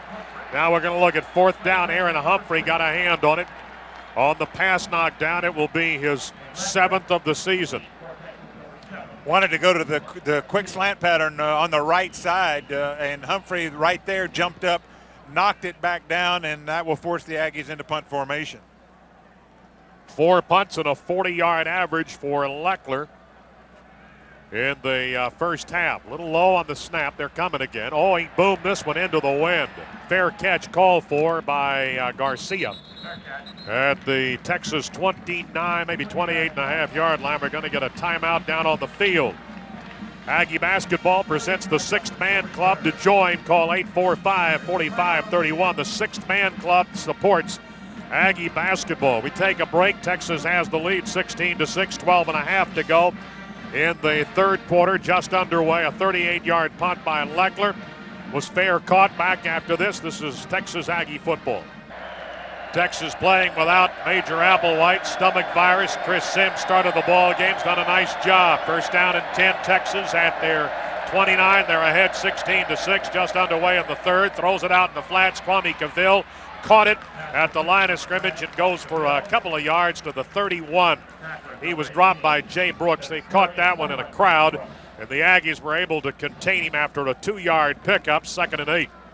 Outstanding play by Jay Brooks, and he also got some containment out there from Cedric Curry, who kept that play back inside so Brooks could make the tackle. Hodges Mitchell, the only running back behind Chris Sims. Sims under center, the line of scrimmage, the 31 on 2nd and 8, 12:01 to go. 3rd quarter, he's calling an audible. Mitchell way back at the 23-yard line. There's the snap, it goes to Mitchell. He's trying this side, he hits the 30 out of bounds at the 35-yard line. They're going to give him a little bit more than that, out to about the 36.5. Will go Hodges Mitchell. He's shy of a 1st down by about 2.5 yards. So 3rd and 2.5 coming up.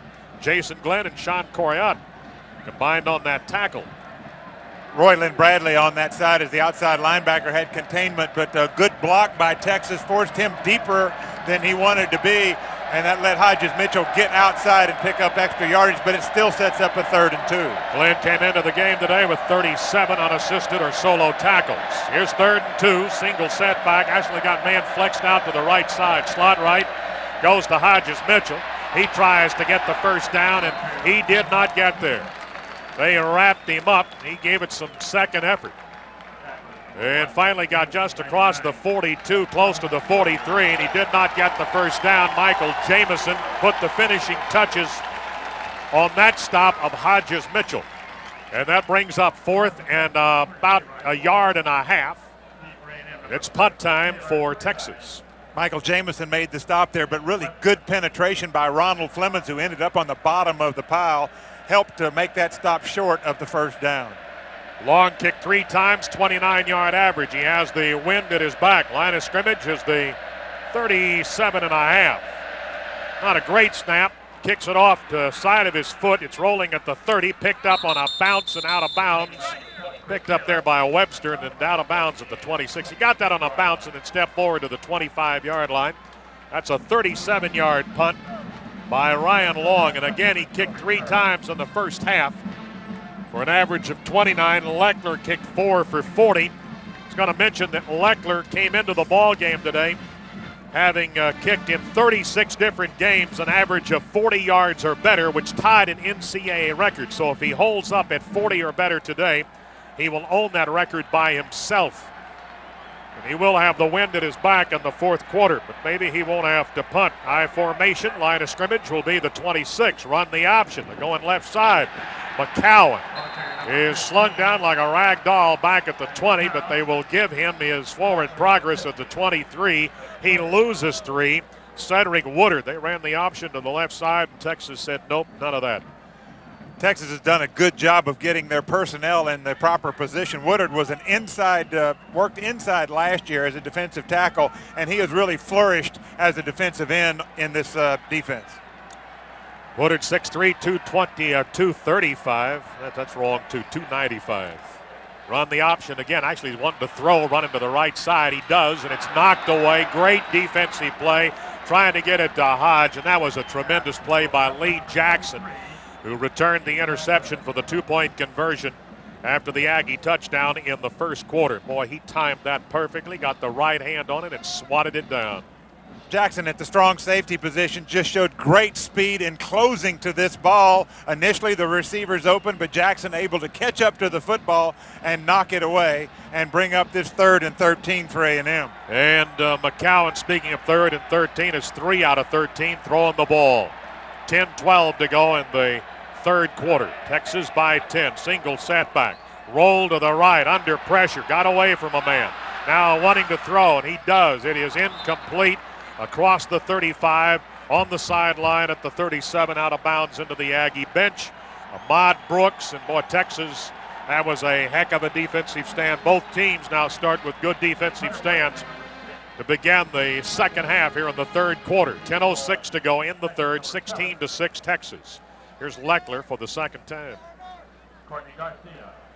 He will take the snap standing at his 9-yard line. Garcia standing at the Texas 36-yard line. It's a good snap. They're coming. And boy, he just got it away, and it's off the side of his foot, making a, that's Garcia. It's over his shoulder, and I think he touched the ball. Did he? He did. Yes. He touched the ball, went over his shoulder. The Aggies have recovered at the Texas 27-yard line. Went over his shoulder, and Courtney Garcia, the return man, came up and took one of those funny football hops. And the Aggies have recovered, and it was recovered by Jason Webster. Oh, he just does everything for A&M, and it's recovered at the 28-yard line. It did hit him. I just saw the hit his hand. Hit him right on the shoulder pad, it looked like to me, but definitely contact. And A&M will get the possession of the football inside the Texas 28-yard line. 49 on that kick after the recovery at the Texas 27.5. Got to take advantage of opportunities like this. Offset in the backfield. McCowan will hand off to Toombs. Good hole across the 20, inside the 20 to the Texas 17. That's awfully close. I think he got the first down. Greg Brown made the stop, but the big rumble gets the first down at the Texas 17. So the Aggies doing something that very few teams have had any success at doing, and that's running the ball right at Texas up the middle against those big defensive tackles. That will be 11-yard pickup for Toombs and a first down. Over 70 in the ball game. Offset again in the backfield. The big rumble once more hits the 15-yard line. Gets 2 on a first down and 10 at the Texas 17. D.D. Lewis out of Houston Aldine made that stop for Texas. That will be the 18th carry for Jamar Toombs, and he has 74 yards on the day's work. Hodge comes off the field. Bethel Johnson comes in. Johnson goes left. Taylor comes to the right. Tight end Roderick Broughton on the right side. The open sides to the right of the formation. I formation. Pitch it back to Toombs. They're trying to run a sweep. Crosses the 15. Pushing across the 15 out of the 13. About a 2-yard pickup. It'll be third down. Aggies will need the Texas 7 for a first down. They will have the ball at the 13, so need about 6. Rawls and Roderick, was it Babers or Trahan? Babers made that stop. So the Aggies with 2 attempts right up the middle, one very successful, one for a short gain. Now they try the outside, and Texas with great quickness shuts this one down for a 2-yard gain. Toombs now 19 carries, 76 yards. Third down and 6. Texas 13, shotgun, 3 wides to the left, drops back, almost slipped, now throws, caught, and it is Cole trying to get a first down, and he got it down to about the 12. Down to about the 8. It's not going to be enough for a first down. He's a yard shy Aggies have gone for it on 4th down earlier in the ball game. Ahmad Brooks made the stop on Cole at the 8-yard line. It is 4th and a yard at the Texas 8. And they're sending in 3 tight ends and Tiki Hardeman, which means they will go for it on short yardage. It's 4th and about a full yard. Big play here. 2 tight ends, 1 in the backfield, makes a 3rd, split backs. Handoff. Did he get it? It's going to be close. Needed the 7. I think he got it with second effort, Dave. Nobody's put the ball down yet. Now I see the ball, and it is going to be close. I don't know. It's too close to call until they get the chains out there. Here come the chains from the far side of the field. That was a 4th down. Crowd will tell you. It's the Texas crowd. Didn't get it. Would have been a lot louder than that. Did not get it. But Texas is backed up inside their own 10, so they go for it on 4th down, don't get it. On a handoff to Tiki Hardeman. Now Texas back with the football. Just outside their own 7-yard line with 7:29 to go in the 3rd and a 10-point lead. Aggies are making some changes here. 3 men came off the field, 4 went in. And now here comes the 4th off the field. Bradley, Gamble, Glenn. Referee Tom Eilers just said something, but I don't know what it was. Curry, Brooks, Edwards, Ty Warren's in the ball game. Sims is under quarterback, under center. Has a single setback, drops back, pumps. Now he's going to go deep, and he's going to overthrow everybody. He took that out to the Texas 45. He was trying to get it to Montrell Flowers.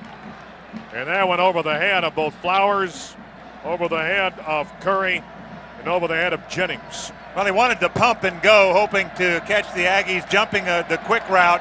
And neither Cedric Curry nor Brandon Jennings was fooled. They both had a better opportunity to catch this ball than did Montrell Flowers. See if he can get a turnover. 2nd down and 10. Texas at they're saying the 8-yard line. Offset in the backfield. Sims under center. Put a man in motion. Cavill coming back to this side of the field. Handoff, Hodges Mitchell. Trying to get outside.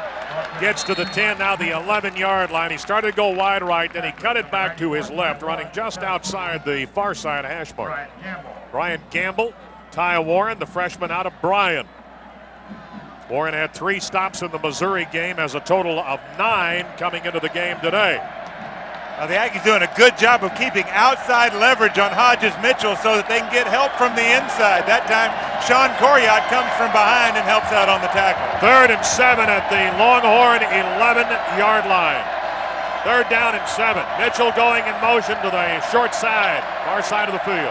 Sims drops back. Sims throws. Incomplete to Kwame Cavill at the 18-yard line. Would have been enough for a 1st down. Brandon Jennings right there defensively. He had it in his hands, and it came right out, and Jennings was the responsible man for that. Well, that quick slant was so good to Texas in the first half as they hit that quick slant time and again to convert on 3rd down. This time they go to the quick slant, and Brandon Jennings is there to knock this one away from Kwame Cavill and force this punt.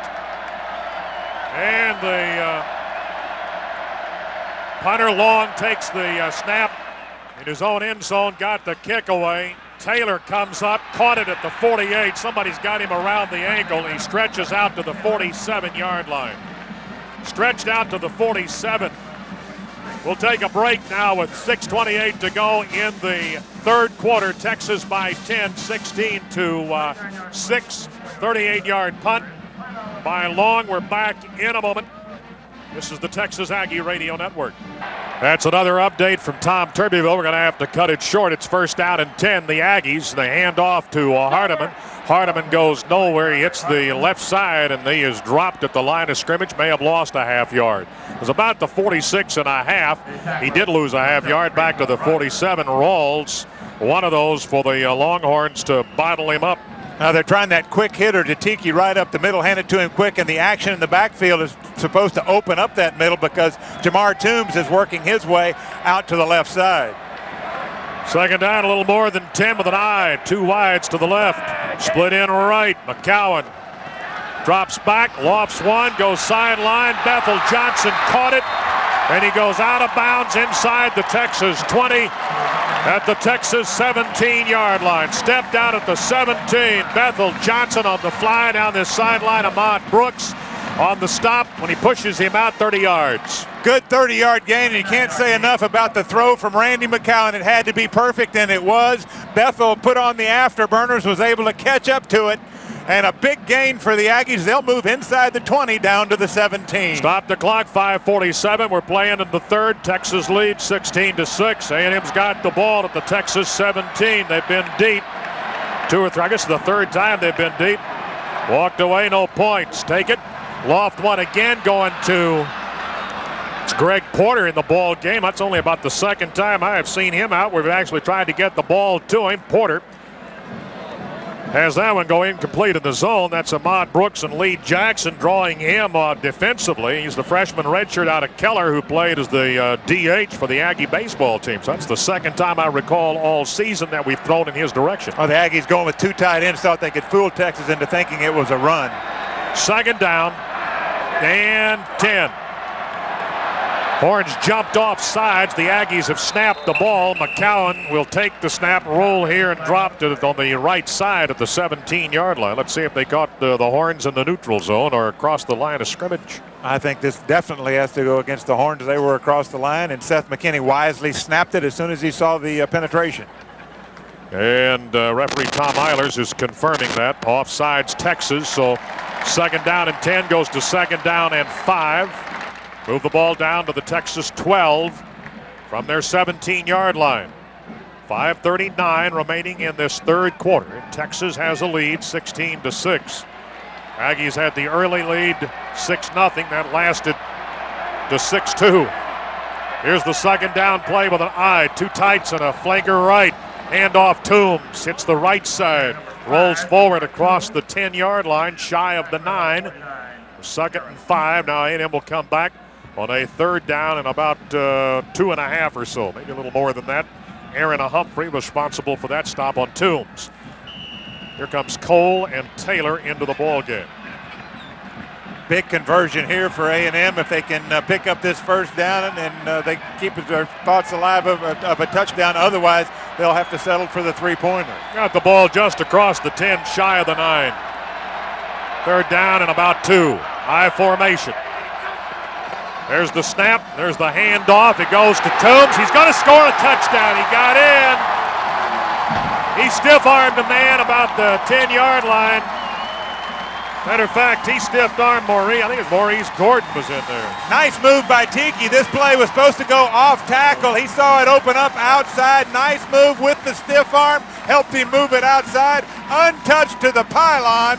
And the Aggies have scored the first blood here in the second half, 16-12, as Leckler lines up to add the extra point. 16-12, 4:47 remaining in the third. He gave a stiff arm on Aaron Humphrey. Ferris, the last time he took the snap, dropped it. This one is contained. Here is the kick, and the kick is going to be good. That was Leckler. Just got the extra point. He is now 5 out of 6. Going to get a timeout. Here's that drive. 5 plays, 46 yards following the punt. The Aggies got it at the Texas 46-yard line. A 30-yard pass to Bethel Johnson put him in position inside the 20, and then a 10-yard run by Jamar Toombs who made it or got it in for the touchdown. Made it 16-13. 4:47 left in the third quarter. Return men for Texas with Leckler kicking into the winner, standing at the 10. Mitchell on the far side, Victor Ike on the near side, and they're going to kick this one out of bounds, and they'll bring it out to the 35-yard line. Okay, we've had a correction on that Toombs touchdown, a 9-yard run officially. At the 9. 9-yard touchdown run for Jamar Toombs. And it comes at 4:47. They bring the ball now to the 35-yard line, went out of bounds on the far side of the field. 16-13 is our score. The Aggies have 2 scoring drives, 8 plays, 52 yards, 5 plays, 46 yards. Texas' longest drive, 14 plays, 66 yards. Another 4 plays, 37 yards after they got a fumble. Sims under center. DeVille went in motion, hands off to Hodges. Mitchell hits the right side, line of scrimmage, the 35, goes to the 38, got 3. Brandon Jennings, the senior out of Houston Channelview, one of 18 seniors on this ball club. 26 tackles in his last 3 ball games. Number 1 tackler on the team, and he's number 9 in the Big 12. Mitchell now, 19 carries, 77 yards today. Got 3 on his last carry. 2nd down and 7. 4:09 on the clock. Texas the ball at their own 38.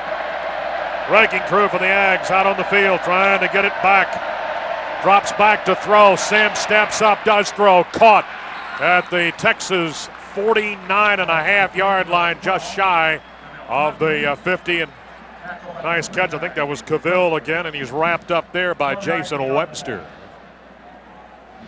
Check it on the replay in a moment. It was Jamel Thompson. Was it Thompson? Yeah, on the curl route, and Sims getting back in the pocket, set his feet so well and delivered it with such authority. He was very impressive for a freshman. That complete to Thompson, almost at midfield. 1st down and 10. Texas side of the 50. Sims under center. Offset in the backfield. Cavill's going in motion toward the middle of the field. Play action. Drops back. Steps up. He's going to be sacked back across the 45 at the Texas 44-yard line. And it was Chad Franson who wouldn't give up on him. He had backside pressure coming. Stepped away from that man. It might have been Michael Jamison, but Franson made the stop. And Sims dropped for a loss of about 5.5 yards back across the 45. And give a lot of credit to the A&M secondary, the linebackers and the defensive backs, because Sims had time to find a receiver. There just was nobody open. 2nd down and 15. 2 wides left, 2 to the right. Running back to the right of Sims. They'll run this play from a shotgun on 2nd and 15. Aggs are coming. They're going to throw a screen, and it's almost intercepted. Almost intercepted behind the line at about the 43-yard line.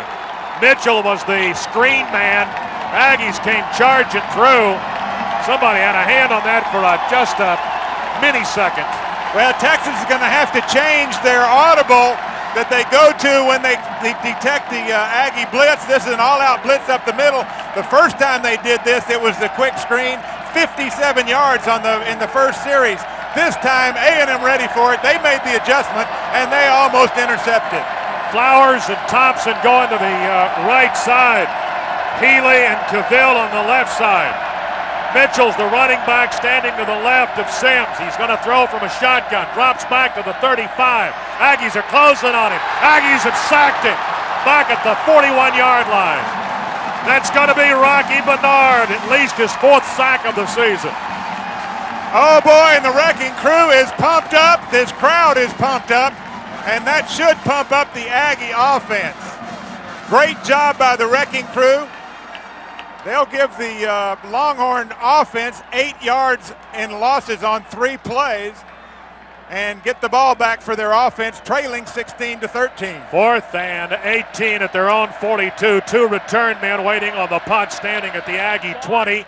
Kicks it off this way.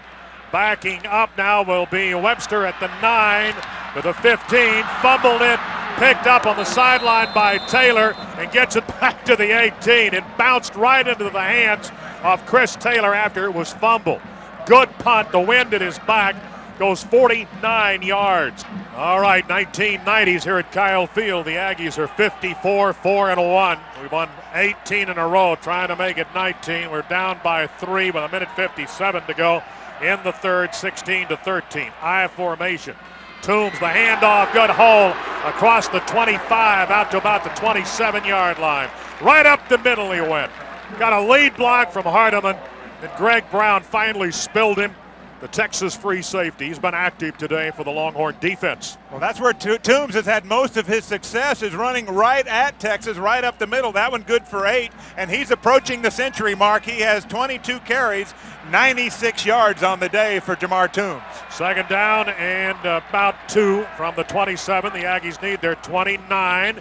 Toombs, the handoff, stretching it out this side. Lowers his shoulder, hits a man into the Aggie sideline. That bench swarming over there to pat him on the back as he picks up the first down at the Aggie 33-yard line. Well, and unofficially, if it's spotted at the 33, that will put Jamar Toombs right at 100 yards for the day with that 4-yard pickup. Toombs now 23 carries, 113 yards. Second man this year to go over 100. I formation behind McCowan. And it goes to Jamar, and they spill him this time behind the line, back at the 32-yard line. D.D. Lewis came through. Lewis is a 238-pound sophomore out of Houston Aldine, 6'1" in height. Well, they keep going to Jamar. He's been a big part of their offense today. As we told you, he is now over 100 yards. But that time, Texas up for it. They'll stop him for a 1.5 yard loss. 37 yards on his last 4 carries. Second down and about 11.5. 41 seconds to go. Handoff again. Toombs broke a tackle behind the line, stiff arms a man, and carries out to the 35-yard line. A gain of 3. 29 seconds to go in the third. Aggs will be shy of a first down by about 8 yards. It'll be 3rd and 8. Now down to 20 seconds. They have not wound the 25-second clock yet. And they're going to let time run out here in the third quarter and take it to the fourth. And A&M will have the wind at their back in the fourth quarter of this ball game. So the fourth is coming up. Aggies trail by 3, 16-13. This is the Texas Aggie Radio Network.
Texas territory inside the 45 at the 41-yard line.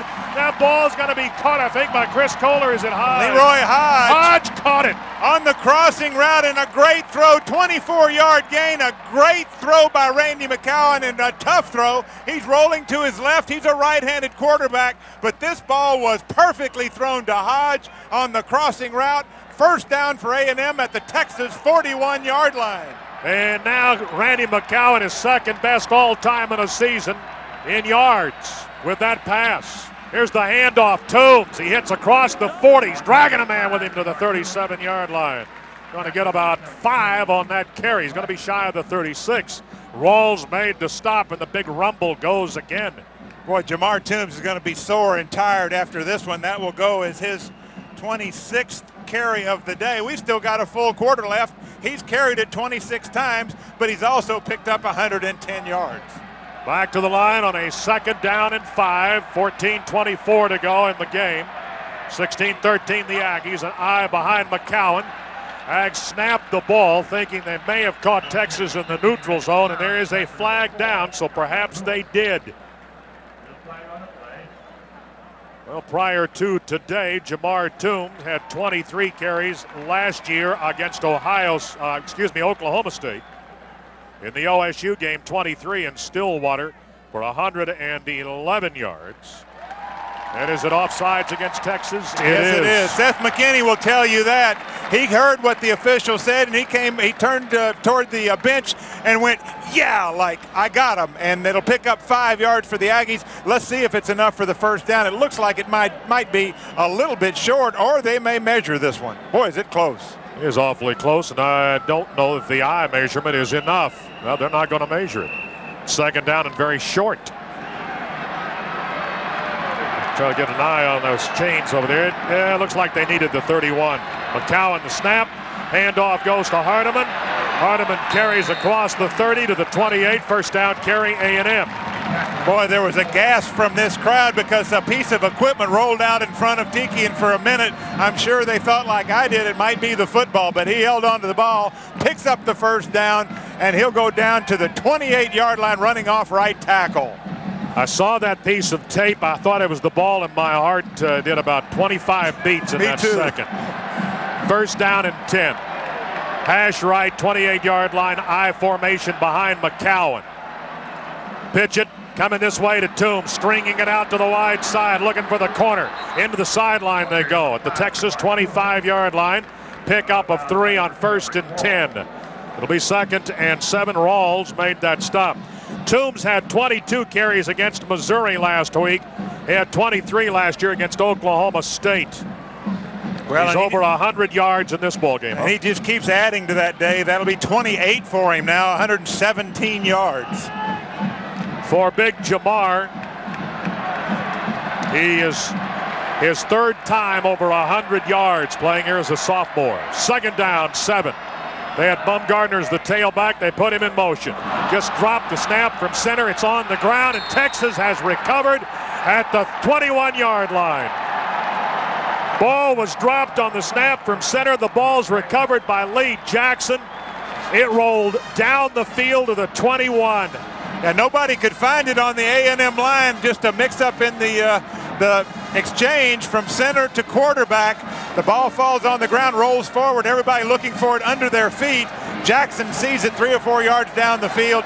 Texas falls on it, gets the ball back, and they avert a good drive, or stop a good drive by A&M and take possession. 13:31 to go in the game. The Aggies trailed by 3, 16-13. They may have changed quarterbacks. They did. Applewhite's in the ball game. Major Applewhite in the game. Under center. Drops back. Throws. Caught by Flowers across the 25 at about the Texas 27.5. Applewhite did not start. Had a stomach virus. Kept him from starting. Sims has done a nice job. And now they say he's ready to come in there as they start the 4th quarter. So on his first play, he tests the arm to see if it's okay and see if he's all right. Quick out, 5-yard gain, 2nd and 5. Completes 61% of his passes into the ball game today. He's under center with a single setback. Calling an audible, looking to his right, now back to his left. Waiting on the snap. Handoff in the backfield. Goes to Hodges Mitchell. Fights for yardage to the 30-yard line. Too shy of a first down. It's going to be 3rd and 2 coming up. Ty Warren made the stop. Applewhite, 6'1", 205, sophomore, 1 letter out of Baton Rouge. 138 pass efficiency rating. He is 17-4 as a starter for Texas. Did not start today. 3rd down and 2. They need the 32. Texas at their 30. 12:20 to go in the game. Texas leads by 3.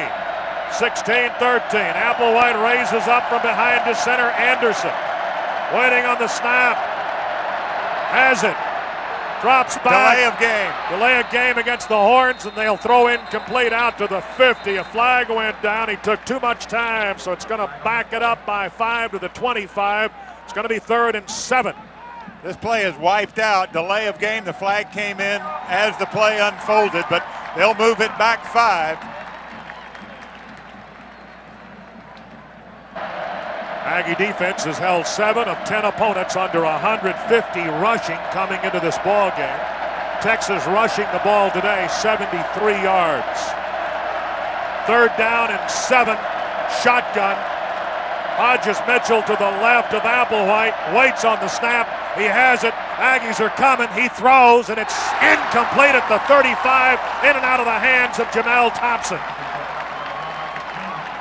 Ball thrown a little bit low. Thompson tried to go and dig it out of the turf, but he was unable to come up with it. And the Aggs will get the football back via the punt. He was whacked a good one as he released that ball. And it was a little bit low. Thompson tried to make the scoop. Now into the wind. Ryan Long.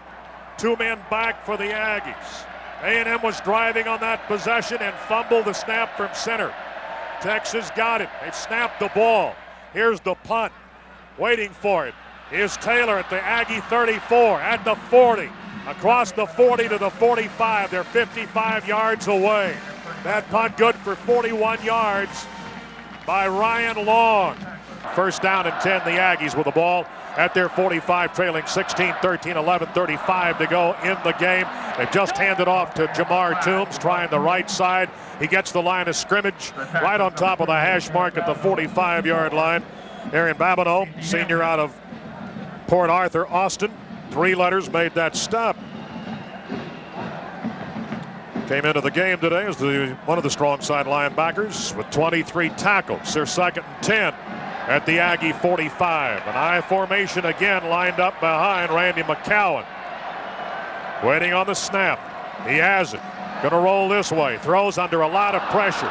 Under pressure, throws incomplete at midfield, trying to get it to a diving Chris Taylor at midfield. Under heavy pressure, Texas coming with an all-out blitz, particularly from the right side. Lee Jackson coming in there, got in his face. I think probably affected the flight of this ball, but it was way out in front of Chris Taylor, and Taylor unable to come up with it. 3rd and 10. Clock stops at 10:58 remaining of the ball game. 3rd down and 10 at the Aggie 45. Johnson way right. 2 men here on the left side. The tight end's on the left side. He's not covered up. Single setback. Again, rolling this way. Throwing the ball. And it is incomplete. Across the 45 to the Texas 43. Good defense. Knocked the ball away from Chris Taylor. Irvis Hill right there. Great coverage, though. Good throw, good route, but also good defense. Irvis Hill able to knock it away. And Leckler will go out to punt for the first time with the wind. Wind at his back. I've got it here as his 8th punt of the day. His last one was into the wind at 49 yards. He'll take the snap at the 30. Line of scrimmage is the 45. Texas may be coming all out here. 4th down and 10. It's a good snap, and there is nothing. And here's the punt, and it's a dandy. Has a chance to be killed. Inside the 5, and it is. It's Webster, caught it on a hop at the 3-yard line. Jason Webster, very wise. He ran past the receiver and saw that it was going to hit inside the 10, got behind the ball, was able to come up with it and kill it inside the 5 down at the 2. Applewhite has returned as the quarterback. Did not play here until the 4th quarter. Offset in the backfield. Hodges Mitchell and Brown are the running backs. They'll hand off to Mitchell. There's a flag down. They've stopped everything. They whistle it all dead. 10:39 to go on the clock in the 4th, 16-13. Who's the penalty against? It'll be against Texas, I believe, a false start. Yep. Half the distance from the 2 back to the 1. Just shy of the 1-yard line, so it'll be 2nd down and the 1st down and 11. 1st and 11 with the clock showing 10:39 remaining in the game. Leckler just got off a great punt. It was killed at the 2 by Jason Webster. Got a perfect bounce and he waited for it. Got behind the return man Courtney Garcia. First down play, offset, 2 wides left, tight end right. Hodges Mitchell, bust down across the 5. He's out near the 9-yard line. Well, he got a bunch of it right there and comes up shy by about 3 yards. They'll need across the 12, but not quite the 13. Royland Bradley stops Hodges Mitchell. Good running play for Texas, but boy, was he hammered when they finally did stop him up at the 9-yard line. Mitchell, 5'7", 190, a junior out of Dallas Skyline, has fumbled 1 time all year long. He's way up over 230 carries now for the year. Second down and about 3. Texas at their 9. Mitchell again, the handoff, hits the 10, driven back. They will whistle it down at the 10-yard, maybe just across the 10. Now it's going to be third down, and we'll call it 2. Lonnie Madison, the sophomore out of the Woodlands, came into the game today with 17 tackles. He had 33 tackles in that freshman year. Now the clock is rolled under 10 minutes now, down to the 9.5 mark. This is a big 3rd and 2. If A&M can hold Texas here and force them to punt, they should get excellent field position to try to get the lead in this ballgame. 12-man towels are out. 12th man making a lot of noise. They're having a check at the line of scrimmage. Applewhite's under center. On 3rd and 2. Aggies look like they're coming on the blitz. They weren't. They've got him bottled up. He didn't get it. He got to the 11. It went to Mitchell. He got to the 11-yard line. It's going to be 4th down, and Texas will have to punt. The punter will kick it away from his own end zone. Glenn and Terry Nichols, the sophomore from El Paso, made the stop. So the wrecking crew has done its job. That was a little delay, almost like a draw play, work to Mitchell, almost out to the left side. But great pursuit and good containment by the wrecking crew, and they should get fine field position. Chris Taylor waiting at the 46-yard line in Texas territory. More than a yard. There's the snap. Outside pressure, kicks away. Taylor drifting over, makes the catch at the 47 and dropped at the Texas 48-yard line. And that kick is good for 36. Again into the win by Ryan Long. Timeout on the field. 8:30 remaining in the game. Aggies will have it at the Texas 48 when we come back at first down and 10 following the Texas punt at the Texas 48-yard line. I formation behind McCowan. Puts Hodge in motion. Hands off to Toombs. Toombs, 3 yards, make it 2 yards to the 46-yard line. Over the right side, kept it between the center and the tackle. Samisi High-Muley, one of those, leading the block to the 46-yard line, and Ahmad Brooks made the stop for Texas. Continue to go with that lead play. Tiki Hardeman doing an outstanding job at fullback today, leading Jamar Toombs off tackle on both sides and allowing Toombs to pick up well over 100 yards. Baumgartner is on the far side. He got Taylor and Cole here on this side. And it goes to Toombs again. He will bust inside the 45. He's down to the 41. Going to be 2.5 yards shy of a first down. They need just past the 39-yard line as Aaron Humphrey came in to make the stop on Toombs. The thing that continues to astound me about Jamar Toombs is for a man his size, he has such good vision so he can see the hole and such quick feet that he can cut back and get to the hole. That time started up the middle, cut it back to the right, and he'll get the Aggies within 3 yards of the first.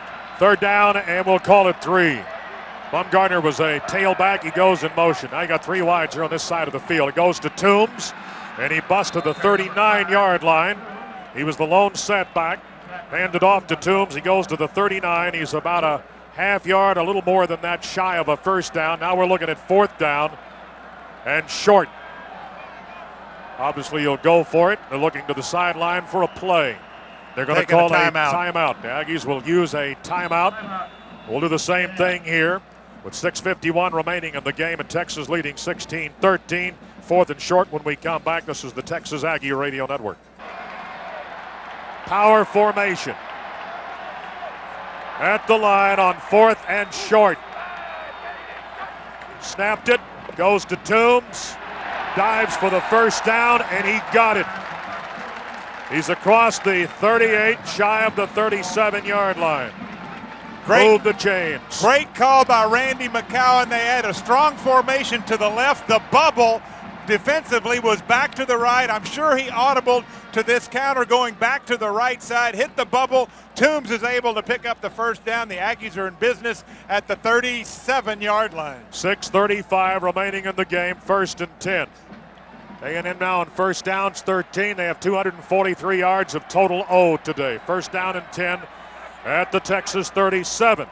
Hand off again to Toombs, trying to pick a hole. They're pushing and shoving as they hit the line of scrimmage, and he got maybe a half yard as they try the middle behind Chris Valletta, Seth McKinney, and Samisi Haimule. Casey Hampton and Sean Rogers, those two tackles, end up making the stop. Well, that'll be 5 runs in a row in this drive for A&M, not a single pass attempt.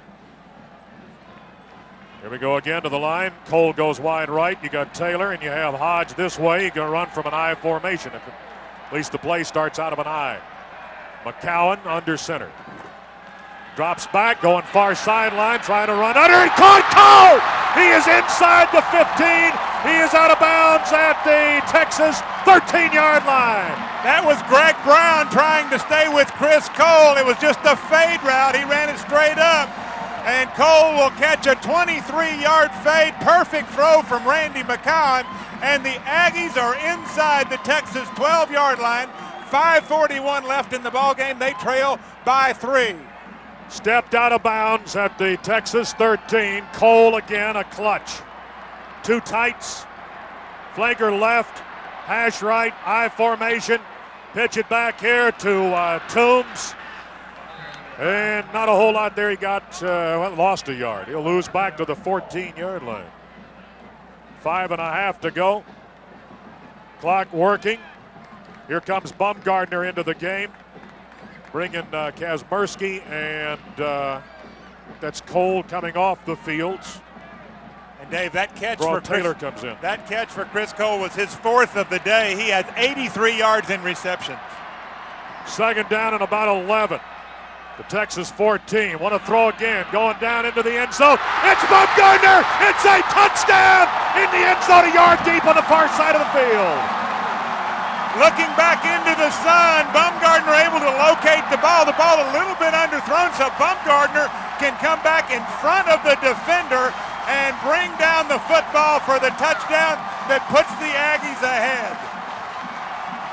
By 3, 19-16. 5:02 remaining in the game. Ferris will hold. Chance Pierce will snap. Looking for a 4-point lead. Leckler to try the extra point. There's the snap. It's down. The kick is up. And the kick is good. Aggies lead by 4, 20-16. 5:02 to go in the ball game. Ags kick off when we come back.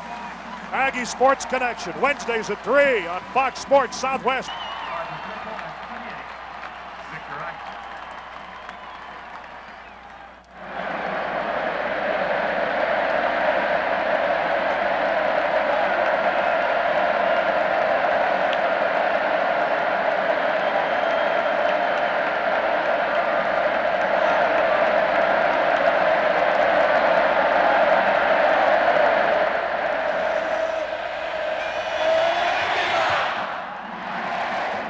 Return. Mitchell 3 yards deep. Will bring it out to the 10. He will cut back at the 20. Looks for a block. Gets it across the 25 to the 26, maybe 27-yard line. Let's take a look at that drive that gave the Aggies the lead. It followed a short punt by Texas. They got the ball at the Texas 48-yard line. 8 plays, 48 yards. They had a 4th down conversion on 4th and 1. Toombs picks it up, keeps the drive alive. Then a 23-yard fade route completed to Cole from McCowan. And then the 14-yard pass to Bumgardner. The Aggies lead at 20-16. 4:51 left in this game. Applewhite brings the offense out on the field. Hash right. Texas with the ball at their 27. Wrecking crew needs a big stand here. 4:51 remaining in the game. Put a man in motion. Coming back to this side. Still waiting for the snap. There it is. Drops back to the 20. Looking. Now going deep. Far sideline. Throws it into the sideline. Incomplete. Into the Texas bench at the Texas 43.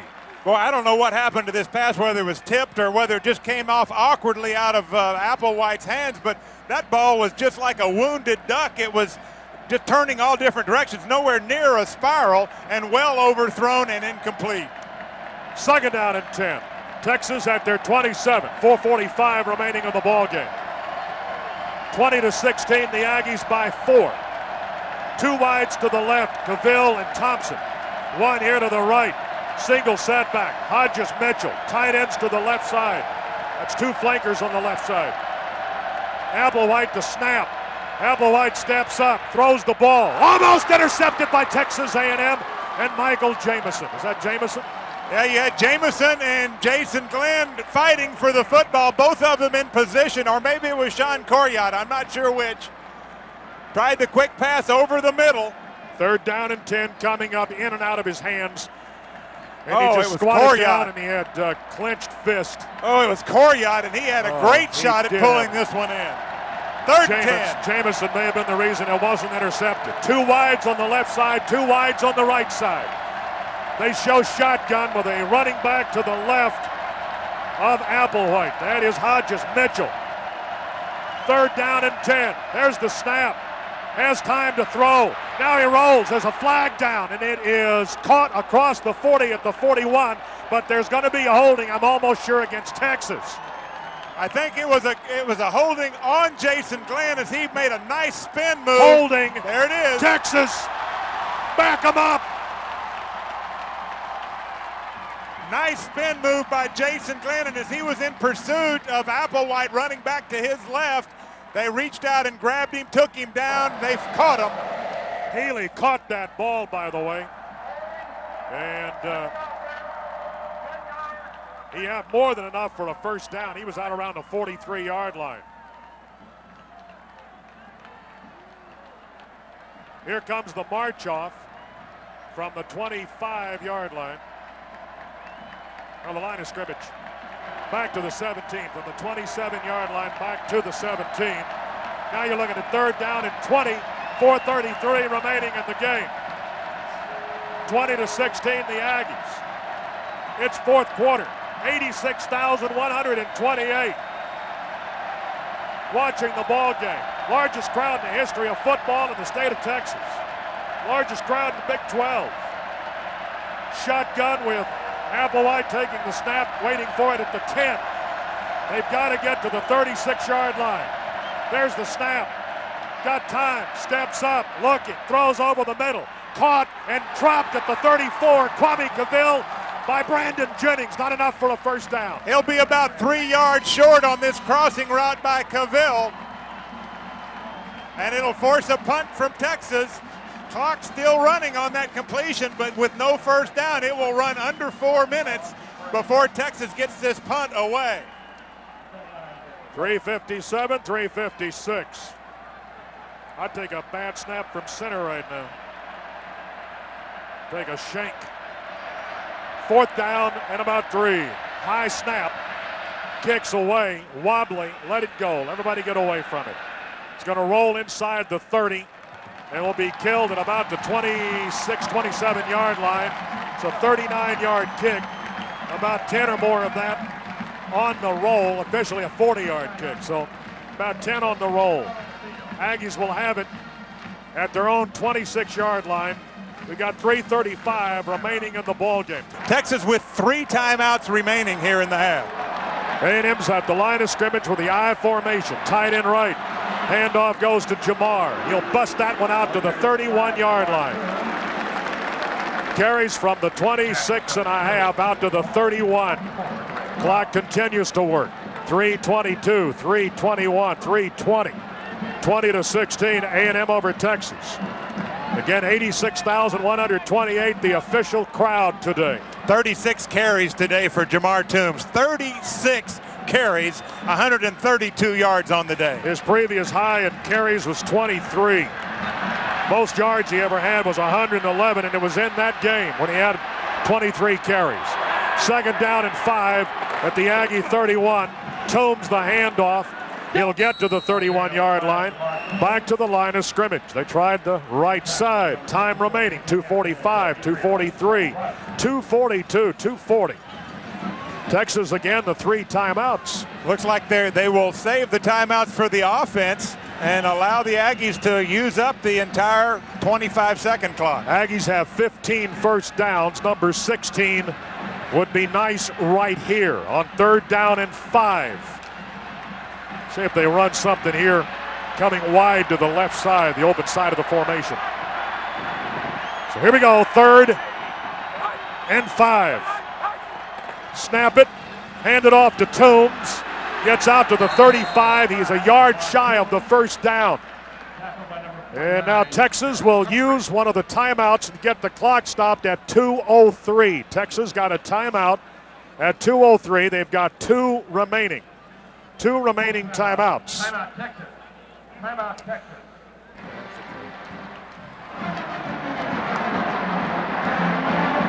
Front of A&M number 6, Steve Lickler. Deep for Texas number 7. Out there, he'll stand at the 21. Line of scrimmage is just past the 35. Chance Pierce is the deep snapper. Leckler's last kick went for 53 yards. He's got the wind at his back. Let's see if Texas is coming. Waiting on the snap. There it is, a little bit low, and he got the kick away. Oh, and it's a good one. Coming over this way. Will be killed at about the 10, now the 11-yard line. At the 11. No chance for Courtney Garcia. That went 54 yards. What a great effort by Shane Leckler, All-American punter. The snap a little low. He dug it out and then hit a 54-yarder, and it had backup on it. It hit about the 10-yard line, backed up to the 11, and now the Aggies, wrecking crew will go on the field, leading by 4. Texas with 1 minute and 52 seconds. They need a touchdown to take the lead here, and they have 2 timeouts remaining. Well, let's see if we can give them more trouble than Hogan's goat. Minute 52 remaining in the game. Shotgun. They've got 2 timeouts remaining, as Dave told you. Making some checks again at the line of scrimmage. He'll take the snap standing at the 6. Line of scrimmage, the 11. Aggies looked like they were coming on the blitz. Here's Applewhite. He wants to go deep over the middle, and everybody is out around the 50. It's incomplete. Trying to get it to Flowers. That was Jennings and Webster back deep with Flowers. They picked up the blitz on the right side of the defense and stopped that. Gamble was coming, but they just couldn't get the penetration. So it's going to be 2nd down and 10. Texas at their 11. Brandon Jennings with good position, playing center field at that free safety position, and he slipped down, or he might have been able to pick this one off. Good coverage. 2 wides left, 2 to the right. Single set back to the left of Applewhite. 2nd and 10 from the Texas 11.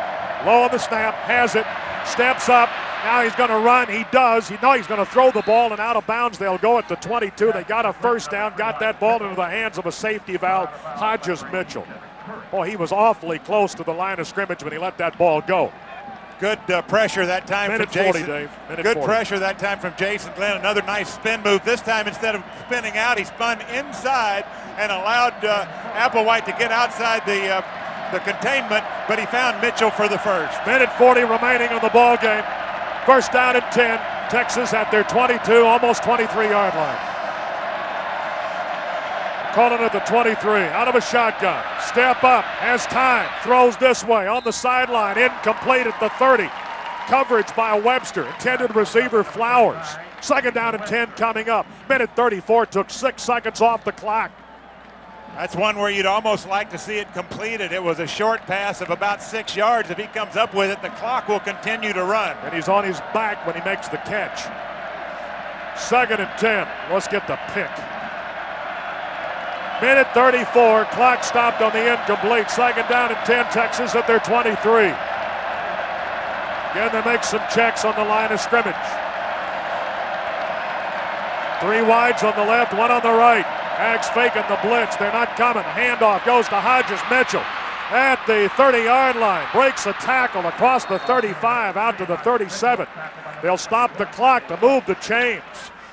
Minute 27. They got it out to the Texas 37-yard line on a delay out of the backfield to Hodges Mitchell. Jason Glenn limping off the field, and he'll be replaced by Gerard Penright. Well, he'll have the enthusiasm of the freshman out there.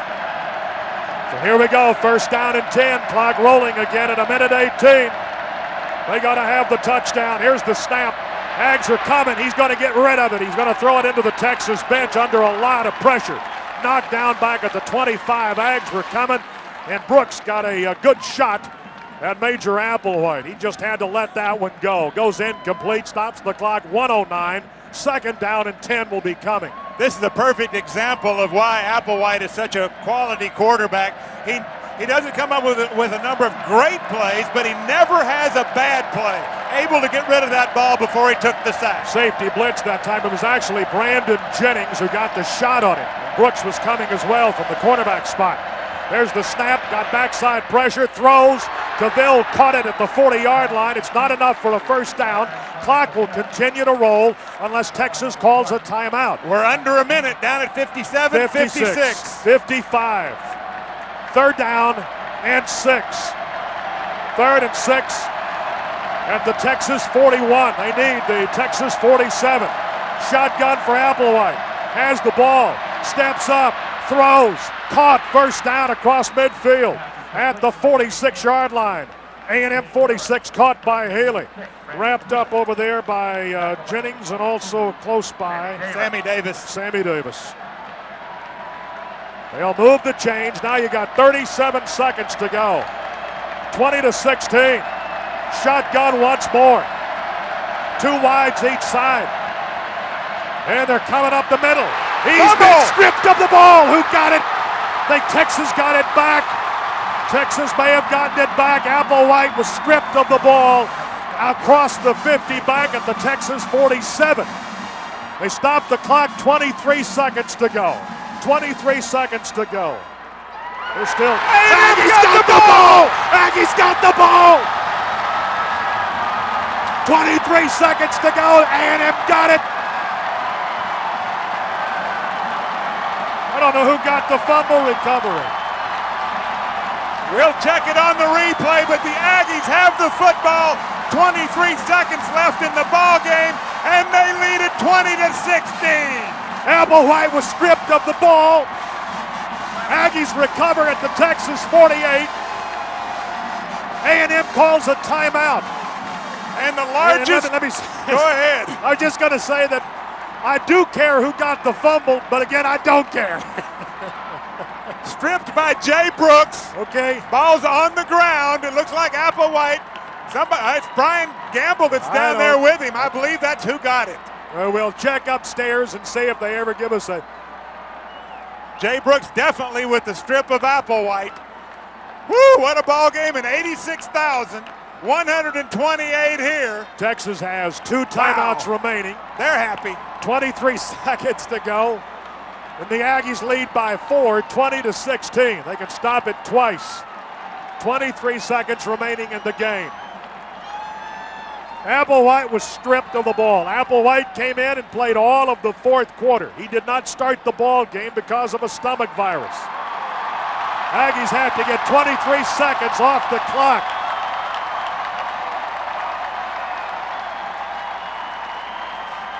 Toombs will line up. They're going to go with the 2 running backs up close. They'll snap it, and then they'll drop back, and they'll wait, and they'll wait. Now he finally takes the knee. McCowan takes the knee back across the 50, and they kill the ball at the 47-yard line, it looks like. Texas calls a timeout, 18 seconds to go. Yeah, McCown waiting to have somebody come and touch him. He didn't put the knee down until somebody got close, but it will be a timeout for Texas. 18 seconds now left on the clock. Now they're asking the offense to come over to this side of the field. Steve Craigthorpe steps out there.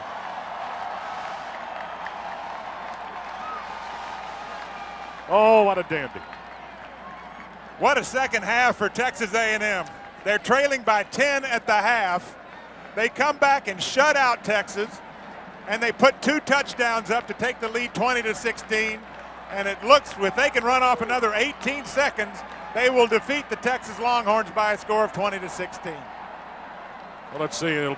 This is second down. They'll stop it on third down. Then they'll snap the ball, Dave, and then the time will run out. And before they come back out on the field, I see so many people out here in front of us with the headsets on. We want to thank all of our radio listeners for this year. Thanks for listening to us, and we appreciate you out there. Yeah. They'll snap it here. Texas will call timeout. Then the Aggies will run a play from third down, and they'll have no way of stopping the clock. So there won't be a fourth down play here. There's the snap, and he fell down.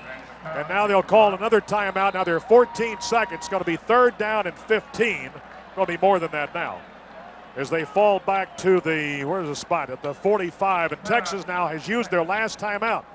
So A&M snaps the ball on third down and 17. And that will be it. You think there'll be a party in College Station tonight?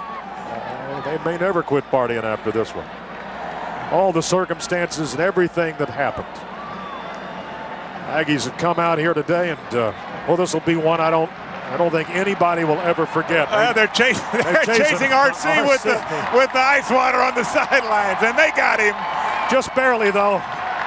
He can run pretty well. That former tight end. Here's the snap.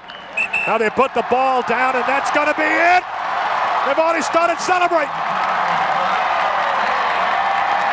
Going to run the last 4, 3, 2, 1. Let's hear the cannon. Aggies win it 20-16. We talked last week about the realities of life, about hanging in there and being strong and being tough and being together. And that's as fine a demonstration as I've ever seen of a bunch of guys that worked through a bunch of adversity, stayed together, worked hard, stayed focused. What you did out there today is special. That's a special effort by a bunch of guys to go through this past week and to put in the work and do what you did and to go out there and to hang in there in that ball game and find a way to win it. I couldn't be more proud of you. There are thousands, hundreds of thousands of people out there that couldn't be more proud of you. And it's beyond words what you did this week of going out there. It's a great example. You said all along there's enough players. It's all between your ears of how guys work together and stay in there and stay in there and stay in there and make it turn out like you want it to turn out.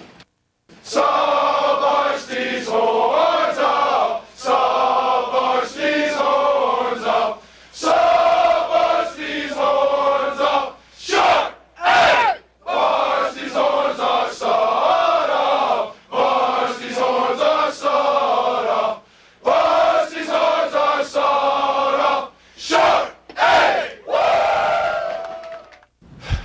Man, you can't put it into words.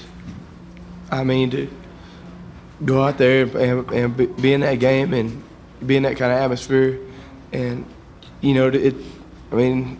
it was so hard fought the whole game. Nobody really took over the game, and then we just kept persevering, and finally, it worked out. And then to get to throw the go-ahead touchdown pass to your best friend, that's stuff that you wish for all your life. I know I would have hated to be Texas quarterback down there on a 1 yard line coming out of the zone, because I know he couldn't hear. I know they had a lot of problems, and we owe a lot of credit to the best fans in America. Those guys stuck behind us. They've never given up on us. I felt confident that we were going to win the game from the get-go. I knew it was going to be hard, but it's like, we were predestined because of what took place, this past week with the Bonfire. And I just know that, we have the greatest fans in the world, and they greatly appreciate it. And they really helped us out with the victory, too. It's, the emotions of what happened, really,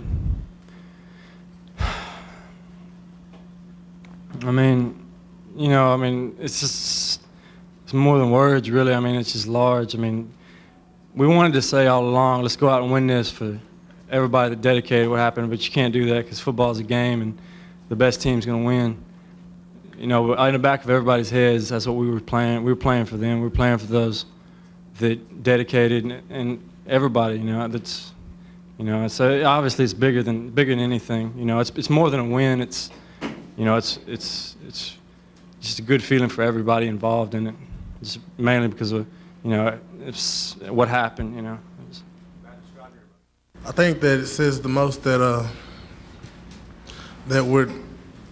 we're fighters, you know, and that was our theme today. We have to go out and fight. We couldn't go out and think the game was going to be given to us, or, you know, just because of what happened around here, someone's supposed to feel sorry for us. This was a game that we had to play really hard to win, and it shows to me and I know to all the coaches what kind of heart that we have on this team, that we're not gonna lay down and just, you know, throw away the season. We're not quitters.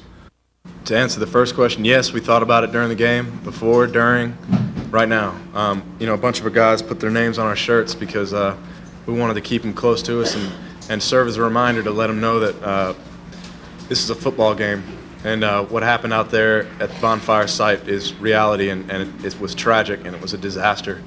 I think we did succeed today in honoring those families. I think that this entire nation and every Aggie around this country, you know, only Aggies can really understand what the spirit of this school is all about. And anytime, you know, that event that happened out there showed so much character of every Aggie in this community and school, and the phone calls, the emails, the letters. This school has received so much support from around the country, and the Aggie spirit really helped us win today, and we honored them.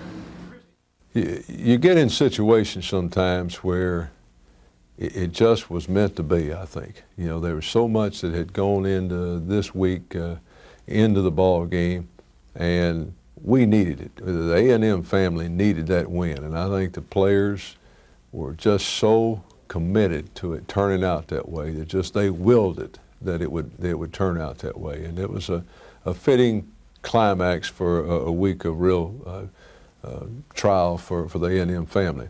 I would like to say too that the Texas group, Coach Brown, the University of Texas administration, I'd like to reiterate the fact of how much we appreciate the class that they displayed in reacting to the tragedy that we had here at A&M and being supportive of us.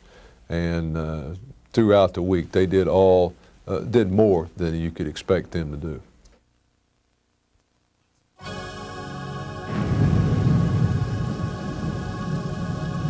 It was Judgment Day in Aggie land. Intenseness filled the air. All knew there was a trip at hand, but not a soul knew where. Assembled on the drill field was a world-renowned 12th man, the entire Fighting Aggie team, and the famous Aggie band. And out in front, with Royal Guard, the reviewing party stood. St. Peter and his angel staff were choosing bad from good. First, he surveyed the Aggie team, and in terms of an angel swore, "By Jove, I do believe I've seen this gallant group before. I've seen them play since way back when, and they've always had the grit. I've seen them lose, I've seen them win, but I've never seen them quit.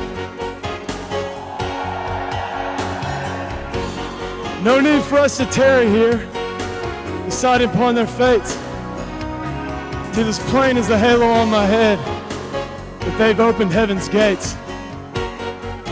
And when the 12th man heard this, they let out a mighty yell.